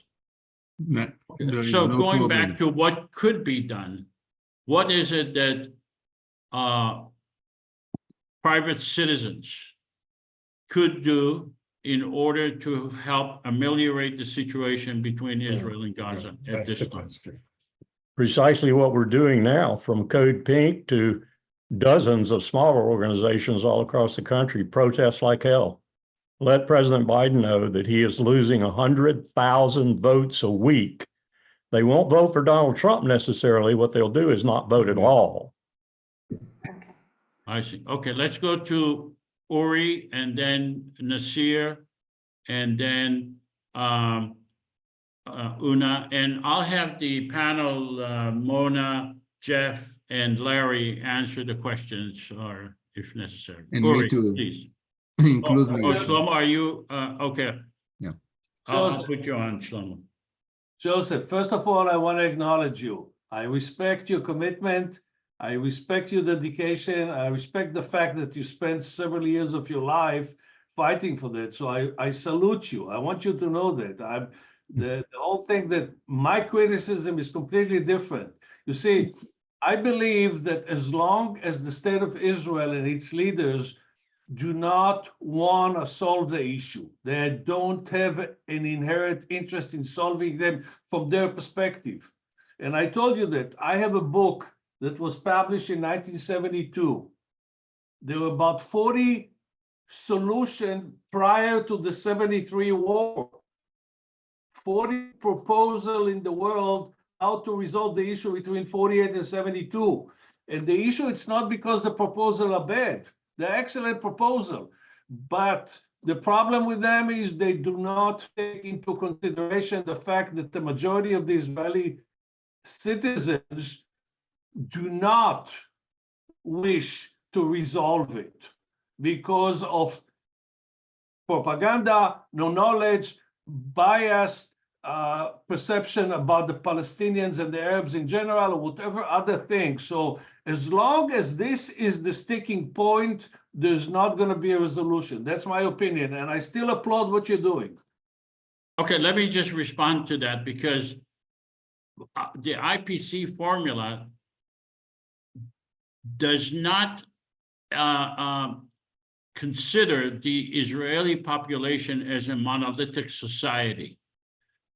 And it does not consider the Palestinian society as a monolithic society.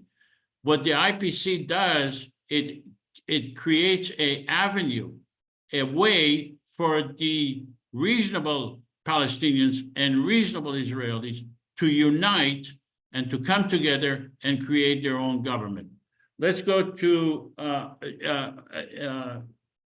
Mona and Jeff and Larry. Do you have any comments to what Uri Khalil said? I've had a lot of people tell me the same thing.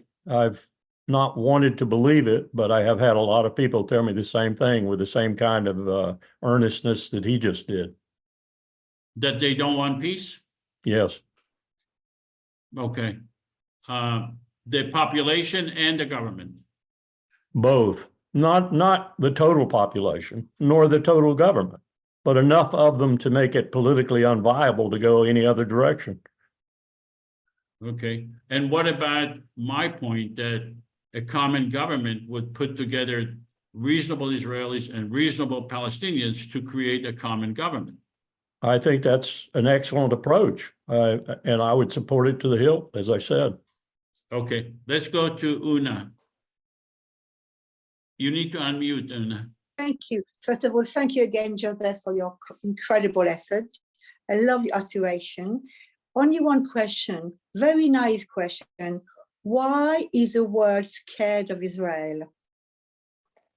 Why is the world scared of Israel? Why does it care about Israel? No, scared. Though Israel seems to be holding to ransom the old world. Whatever Israel says or do, the world go along with it. I could be glib and say it's because they have nuclear weapons.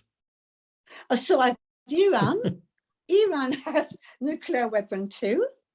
Therefore, I'm totally, I'm shocked. I'm totally, flabbergasted, shocked, and Iran does not disgusted. have nuclear weapons. Doesn't he? No, they have nuclear technology, but they do not have nuclear weapons. PT. Who doesn't? I will explain later. Iran. Okay. Iran is about that far away. They have enriched the uranium to the point where they can transfer it, but they haven't transferred it. And why haven't they done it? I think they're frightened of the prospect of doing it because it won't mean anything unless they test, and you have to test in the open. Did Israel test? Israel tested through other parties. Israel tested with South Africa in the 70s. And it's not saying Iran couldn't do that too. And as a matter of fact, the U.S. intelligence community thinks that Iran may have worked a deal out with either Xi Jinping or Vladimir Putin or both to, if it comes to their making a decision, they can test in probably the Soviet Union's old test grounds in Russia. Do the Chinese and the Russians have a interest of the Iranians obtaining nuclear weapon? No, as they demonstrated, at least China demonstrated, and Russia was supported in the JCPOA talks, they were for keeping Iran from becoming a nuclear power. Their general policy is no more nuclear weapon states. So why would they allow Iran to? Because of Ukraine and because of what we're doing in the heart of Europe that's threatening them as well as Russia. The And IAEA we've has forced been Beijing investigating Iran and for the better Moscow part of- into a tacit alliance right now.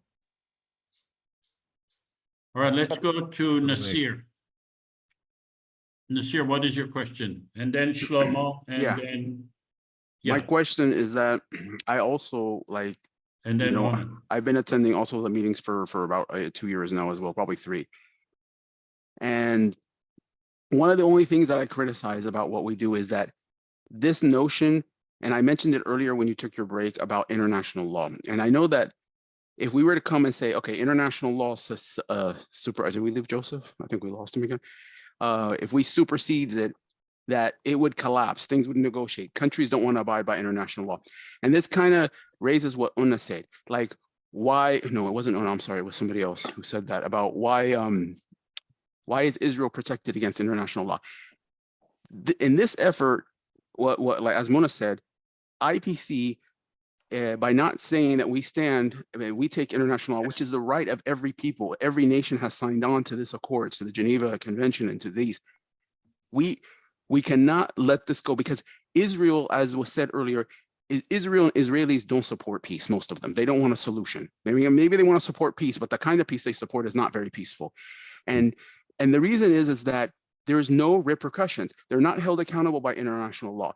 There's no way sanctions will be applied for them. Even right now, when they're committing one of the worst ethnic cleansing that we've seen in the last 80 years, and the records of people, civilians, and war crimes that are being committed right now, there is no even way to fathom that international sanctions would be applied. The United States is sitting there saying, what's your red line?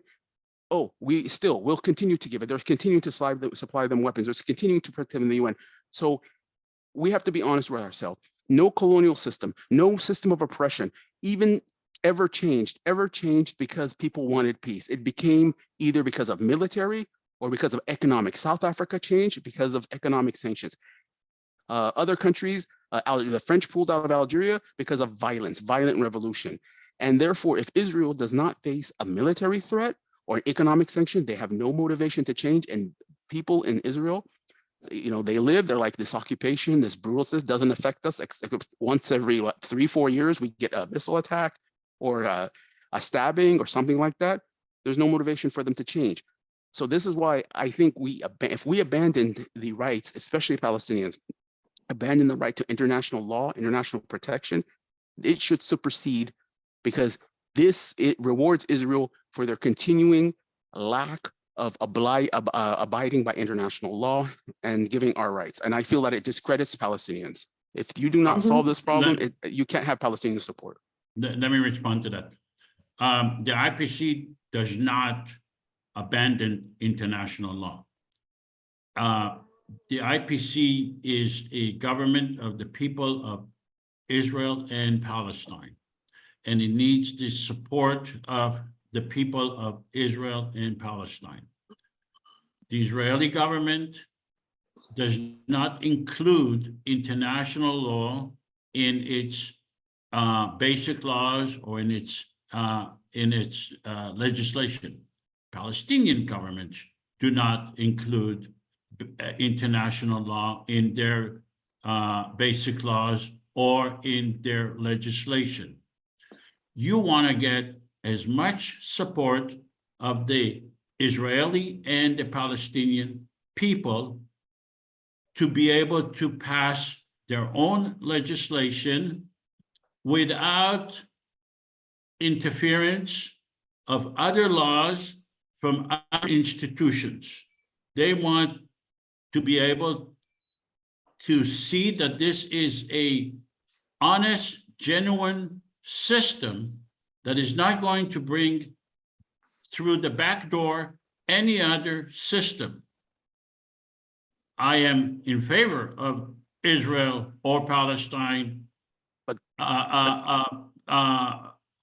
But this has been the failure, Joseph. This has been the failure that Israel has always been given that special status. And this is the Yeah. failure why we have not been able to overcome this obstacle. If you're going to continue, to sugarcoat and cover Israel from international law and this conflict from international law. This is not covering Israel from international law. This is about creating a common federal government.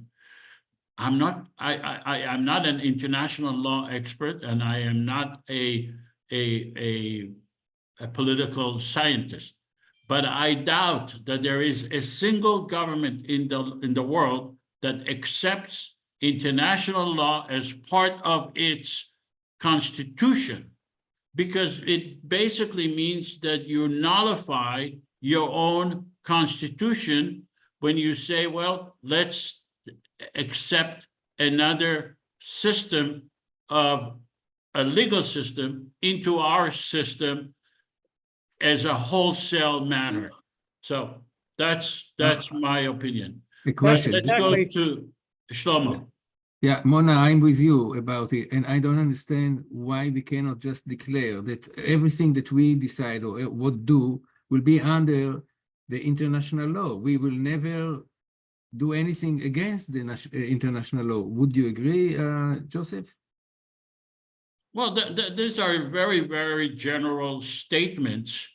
You cannot say, well, we will never do anything. And I don't know all the international laws, but the common federal government has to have its own jurisdiction, its own ability in a fair and equal way to examine legislation on its own. Okay. Without the need to commit to a whole bunch of legislation and say, well, we are accepting those legislation as part of our legislation. There isn't a single government, in my opinion, that would do that. It doesn't make sense. The whole Do you world want to has hear done from that. the commentators or not, Joseph? Yeah, Mona. Yes, please. yes, I do. 'Cause You I need to know unmute. me and Jeff both have had our hand up for a while, and we're expecting our turn, but we're not getting our turn. Okay, Mona, go ahead. Okay, so just really quick, Article 10 of the Palestinian Constitution upholds international law and human rights law. So just to make that factual correction. Number two, the IAEA has been investigating Iran for the better part of the last 15 years, has found no evidence of weaponization. There's clearly a confidence deficit that their nuclear program is peaceful, but there is no evidence that it has been weaponized or that they have an intention to weaponize. They have a long way to go to assure the international community in confidence that they are strictly peaceful. However, that's acknowledged. Now, with regard to international law, Joseph, one thing that I can say to assure you, international law is only international law because it has been embraced by the overwhelming majority of states that have freely, voluntarily undertaken to respect certain treaties and to become parties to certain treaties, which is what makes those treaties emblematic of what international law is. Member states are not being asked to respect laws that they have not voluntarily signed up for. They've become law because they've been accepted by member states, Israel and Palestine included. They have become parties to the overwhelming majority of the instruments that we're talking about that constitute the Genocide Convention, the Geneva Conventions, the Torture Convention, the Human Rights Declaration. All of these things have been accepted by both Palestine and Israel. So we can't get them off the hook because they're violating them. And obviously one party violating them far greater scale and gravity than the other. But so we ourselves should be better than that. We should. The US Supreme Court has ruled that international law is part of the supreme law of the land. That is a US finding. No greater, more powerful country exists, and it respects international law, or at least holds itself accountable to it, even if it doesn't implement that on a daily basis. Now, I agree with you that the Israeli public is not a monolithic public. I do believe that back in the day when Oslo was the formulation of the future, Israelis and Palestinians came together as peace-loving Israelis and Palestinians and had more in common with each other than with those who refused peace in their respective camps. We can recreate that momentum. We're at a precipice because of the catastrophic situation we are currently facing. We can either go down the rabbit hole with the extremists on both sides, and be nihilistic and genocidal, or we can see that we're at a precipice and we have another choice to make, that we need to recognize each other's equal humanity, equal rights, and create a better future for us and for our children and grandchildren. I believe that there are Israelis and Palestinians who want to make that shift. I see them demonstrating in Israel and Palestine when they can and when they're not blocked by the Israeli authorities. I see them marching throughout the world. I see Jews saying, not in our name, you're not hijacking the Holocaust to commit yet another genocide. And we see them in the refuseniks that are refusing to join the armed forces, even at the risk of going to prison. We see them in the newspapers like Haaretz that are exposing Netanyahu's lies, exposing the fascistic genocidal statements by the likes of Smotrich and Ben-Gvir. There are Israelis who know there's an alternative. They know that this government is leading them to the path of death and destruction. Those are the Israelis that we need. The Palestinians who believe in peace and human rights and are willing to pay the historical unjust compromise of giving up 78% of our land so that our children can have peace. And the problem is we've given up 78% of our land and our children are being slaughtered. They have not been given the peace that we made that historical compromise for. So let's wake up and stop worrying about Israeli fascistic extremist governments and reach out, give the alternative to the peace-loving Israelis, and finally give some hope of dignity and worthiness as human beings, equal human beings to the Palestinian people. All right. Absolutely. And Let's I'm not go done to with it. Todd. Hi, Todd. Yeah, so I adopt what Mona just said. I would add, though, that one purpose this should be is to call upon Israel to begin abiding by international law, which if it did, many of these issues would disappear immediately. If they followed Geneva Conventions, the Fourth Geneva Convention on Occupation, immediately a lot of these issues would disappear. So to allow them to have veto power, these rightists like Ben-Gvir, to have veto power over the IPC is to give up our entire argument at the very beginning and any basis for really to make this argument, which could appeal to peace-loving Israelis and Palestinians. So I think that is our leverage, is to call upon the observance of international law. Yeah, but Todd, but what if we don't have the veto and we said, oh, we need to break this wall between, we need to do this, and they say, fuck you, we are not going to do it. So then what? That's the problem. Well, that's a conundrum we're in. Then we do the same thing we're doing to Russia. Then we do the same things that we do to other countries that don't abide. Exactly. Could you imagine if SWIFT didn't work in Israel right now? Let me ask you this. Let's assume that, I mean, let's.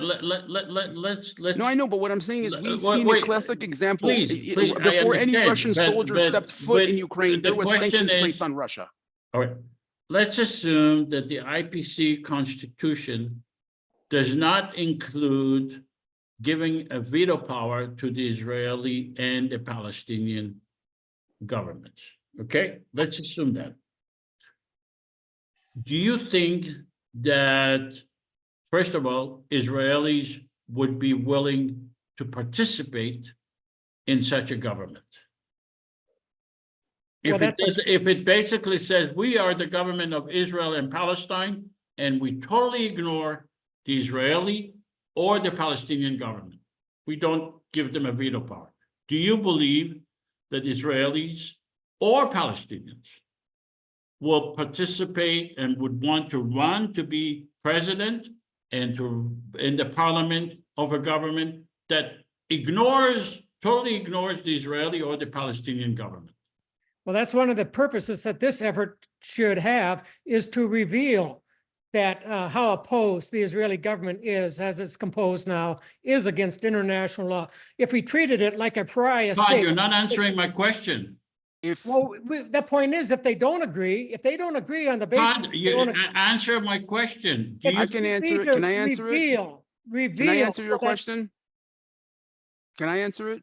Yeah, please. Okay, I say yes, they will go for it, but if there was consequences, if there was economic sanctions, if there was political sanctions. No, I'm asking, would Israeli people support and decide to run if they paid for this occupation, parliament?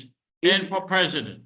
If They- it's they- totally, they would support it. They would support it if they came out of pocket for this occupation, and if they had economic consequences against them, they would support the IPC and any resolution to get rid of the Palestinian problem. But right now they have no okay, motivation. but then they're gonna ask, they're going to ask, what is going to be the relationship between the common government and the Israeli government or the Palestinian government? What are you gonna tell them? What's the relationship?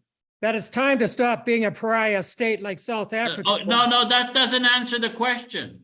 Well, it does answer. the That's question. making your own statement. It doesn't answer. If When- I am an Israeli and I'm asking, what do you want to have, what is the relationship between the Israeli government and the common government?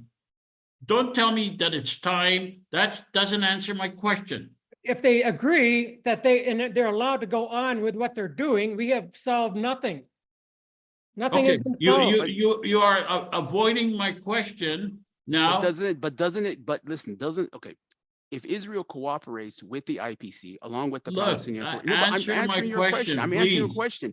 If it is seen as an alternative in a way to live normally, that there is no war, and that if the IPC offers that that sort of, I'm going to say, opportunity for them, because it's going to offer a way for them to live side by side, either with the Palestinians in two states, one But state. you're not answering my question. You're telling me what are the answered. benefits of not having an Israeli government. So you'd give up. And I agree international law with you. to If it was up to me, I would not want to have a Jewish government or Palestinian government. Okay, I but would what I'm want to saying have, is what. but you're there's no- ignoring but the what I'm saying big is there is elephant no in the motivation. room. Go The ahead. big I'm elephant gonna- in the room is that there is an Israeli government and there is a Palestinian government. So why would Ben Gvir and Smotrich not agree to the IPC when it's going to be just a plea and nothing more? Look, this is not a way to discuss. It's not, I ask question and you ask a question in return. I agree. Marcia bowing in. I'm sorry. I've got to stop the whole yelling back and forth. I can't participate if we're not listening. I'm done talking. Fine. I'm going to get you finished talking in a moment, but I'm asking us to step back and listen and then reflect that we're really hearing what whomever is saying, what they're saying, and check in that you're understanding where they're coming from. That's what I'm asking. Marcia bowing out. Okay, all right. You are right. I have not done. By the way, somebody asked about why Israel, and it's a side question, of course. But I can recommend to listen to Noam Chomsky, and on one end, and on the other end to John Mearsheimer, who talk a lot about why and how, and then also keep in mind the blackmailing. I think both governments are so entangled also with the security, the Mossad and the CIA and all of this. It's we cannot even start to understand the connections. So things are more complex, are deep. And then you have, of course, the Jewish lobby, and you have the military-industrial complex. They all benefit from this war too. I mean, Gaza is a test place. They test all these weapons, and then they can put a tag on it and say tested it well, in the field, and so on and so forth. It is very cynical and very deep. Israel, by the way, wants peace. They want peace, having the whole land without Palestinians. Then they like peace, so like that, and that's the problem. And until and unless the United States, which is the powerful in the world, if they continue to support the genocide, then it will go on.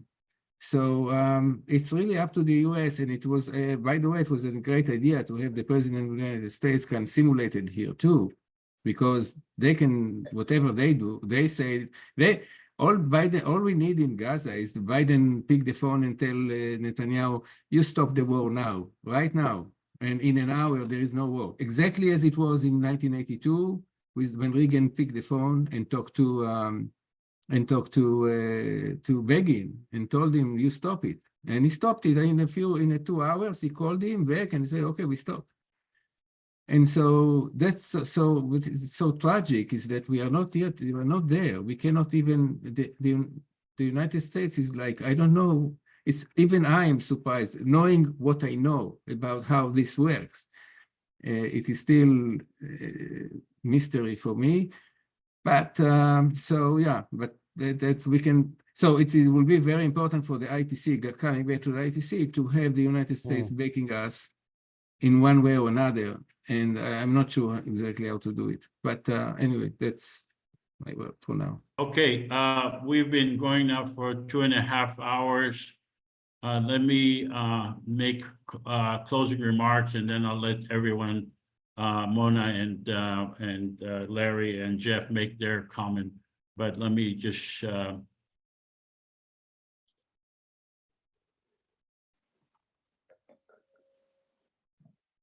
so I believe that a common democratic confederation government can bring peace. I think that it would not be able to engage the Israeli or the Palestinian society unless it gives them assurances that their governments are included in the common government, that the common government is going to pay attention to them, that the common government is not undermining the Israeli or the Palestinian government because it gives them a veto power. I believe that online election is feasible and can be held securely. And I just want to remind you that 1 week of war between Israel and Palestine cost over $3 billion.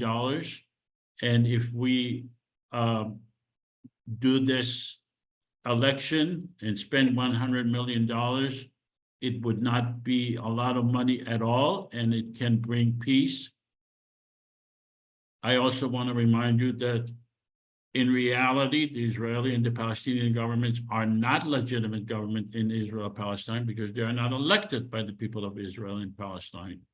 And democracy is the only way to bring peace and security for the people of Israel and Palestine at the end of the day. So I'll let Mona, Jeff, and Larry make your concluding remarks. Oh, just one more thing. All of these things cost over $100 million. So these things can bring, instead of buying these, we can make peace for the people of Israel and Palestine. So I'm going to stop sharing and let Mona and Jeff and Larry make your concluding remarks. Jeff, go ahead. Well, yeah, I'm here because I support the idea of a government for all of the people. And indeed, if it gets elected, it will, with all these votes, it will be very legitimate.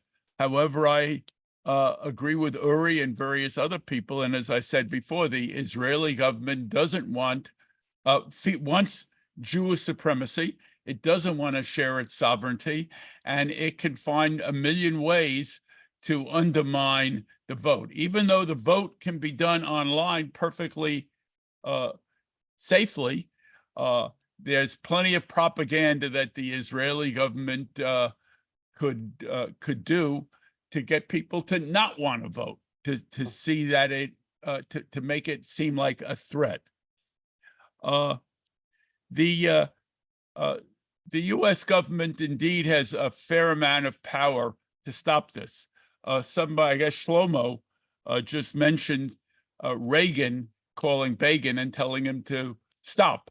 There have been 2 other times when a U.S. president called the prime minister to stop, and one was Eisenhower in the 50s to get out of Sinai, and the other was in Camp David when Carter forced Begin to, no, he threatened Begin with going to the UN and various other things to accept the Camp David Accords. So the U.S. does have it.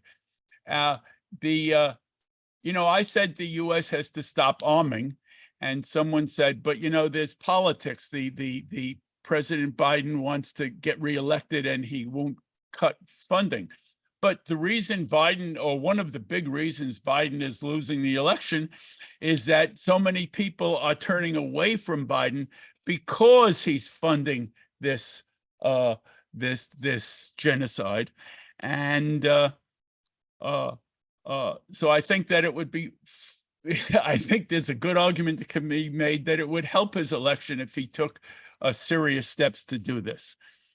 Finally, there's this corundum about giving the Israeli and the Palestinian governments a veto. Indeed, in order to get accepted, you've got to give them the veto. But if you give them the veto too much, if you give them too much veto, it weakens the IPC, and the IPC will be ineffective. So I think the idea of a common government is a great thing, but I see various kinds of issues along the way. Thank you for letting me participate in this, and I support what you do. Thank you, Jeff. Let's go to Mona and then to Larry. I'll be brief because I spoke earlier in terms of the, but I want to maybe say something potentially revolutionary. The concept may be more successful if instead of claiming to be a confederation government, it be declared a confederation entity.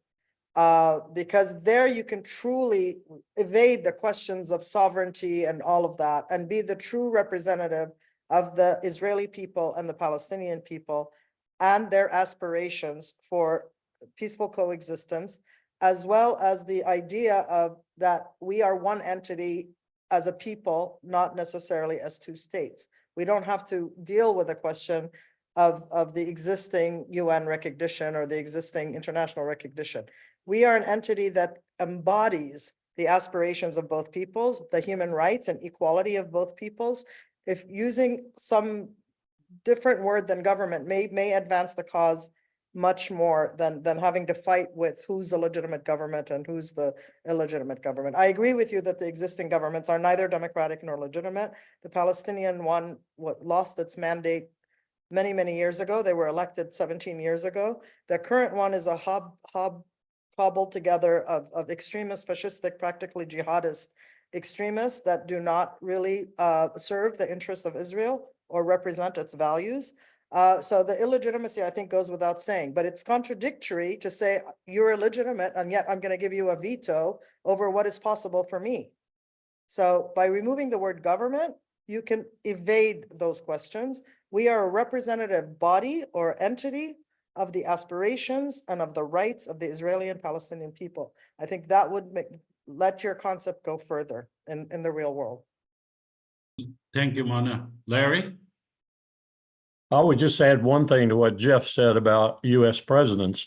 H.W. Bush also had a time after the first Gulf War where he had gained enormous leverage over Tel Aviv, and he used it and started the process that Bill Clinton then picked up that was terminated by the assassination of Yitzhak Rabin, which I believe Bibi Netanyahu had a hand in simply by the way he built up the crowds and made the settler come forward and commit the assassination. He later resurrected him in the eyes of the Israeli people. The critical issue for the US president now is what my president, when I served, George W. Bush, told Ariel Sharon, in the Oval Office in 2004. He essentially told him, everything has failed to this point. The roadmap, the peace plan, everything has failed. There is no Middle East peace process. Over to you. The shock in Sharon's eyes was palpable, but he quickly picked up on it. You mean I have carte blanche? That's what I'm telling you. From that moment on, expedited and deepened by Netanyahu, Israel has been doing what it wants, and the United States has been looking the other way, whether it's doing what it's doing in the West Bank and increasingly in East Jerusalem, or now in Gaza. We're hoist upon our own petard right now because of what my president did in 2004. But the inclination of the Republican Party was to do that, and the Democrats have gone right along. partly because of the influence of AIPAC and its money and so forth, but that's another issue altogether. But right now, Gideon Levy is right from Haaretz. He's right that every bomb that drops, every child that dies from that bomb, every casualty is on two heads. It's on Tel Aviv, Jerusalem's, and it's on ours. And until that is broken in some way that's dynamic and forceful, like these previous incidences in 82 and 73 as well, and 56 and 89 and 90, it's not a change the situation. The United States is guilty, and it has to stop being guilty. Larry, let me ask you, if there was no AIPAC, let's say AIPAC dissolved tomorrow, would the American policy towards Israel dramatically change? Over time, yes, it would. Not instantly, and probably not even within time to save the current situation, if that's even salvageable. I don't think Netanyahu wants to stop. I think what he's looking at is, I'm getting out of here. I want to stay out of jail. Whoever takes over will continue it. And we'll just go through this again and again and again, because Hamas is not going away. The Palestinians are not going to have their own state. It's just going to be a repetition after a repetition. And if the United States continues to support that repetition, we're just going to look at it ad nauseum. But Joseph, the Christian evangelicals are much more powerful than AIPAC at the present moment as a voting bloc. Yeah, and in terms of providing money for West Bank settlers, I think the last installment John Hagee's group sent to the settlers was something like $88 million. That's a lot of money. Yeah. All right. Big investment. I think that you had an excellent conversation. I appreciate the disagreements, and I appreciate we are delving into each other issues and having a honest and fair and reasonable conversation. And I'm looking forward to it to continue. I appreciate each and every one of you coming to this. Thank you all. Thank you all. Appreciate you, Joseph. Thank you very much.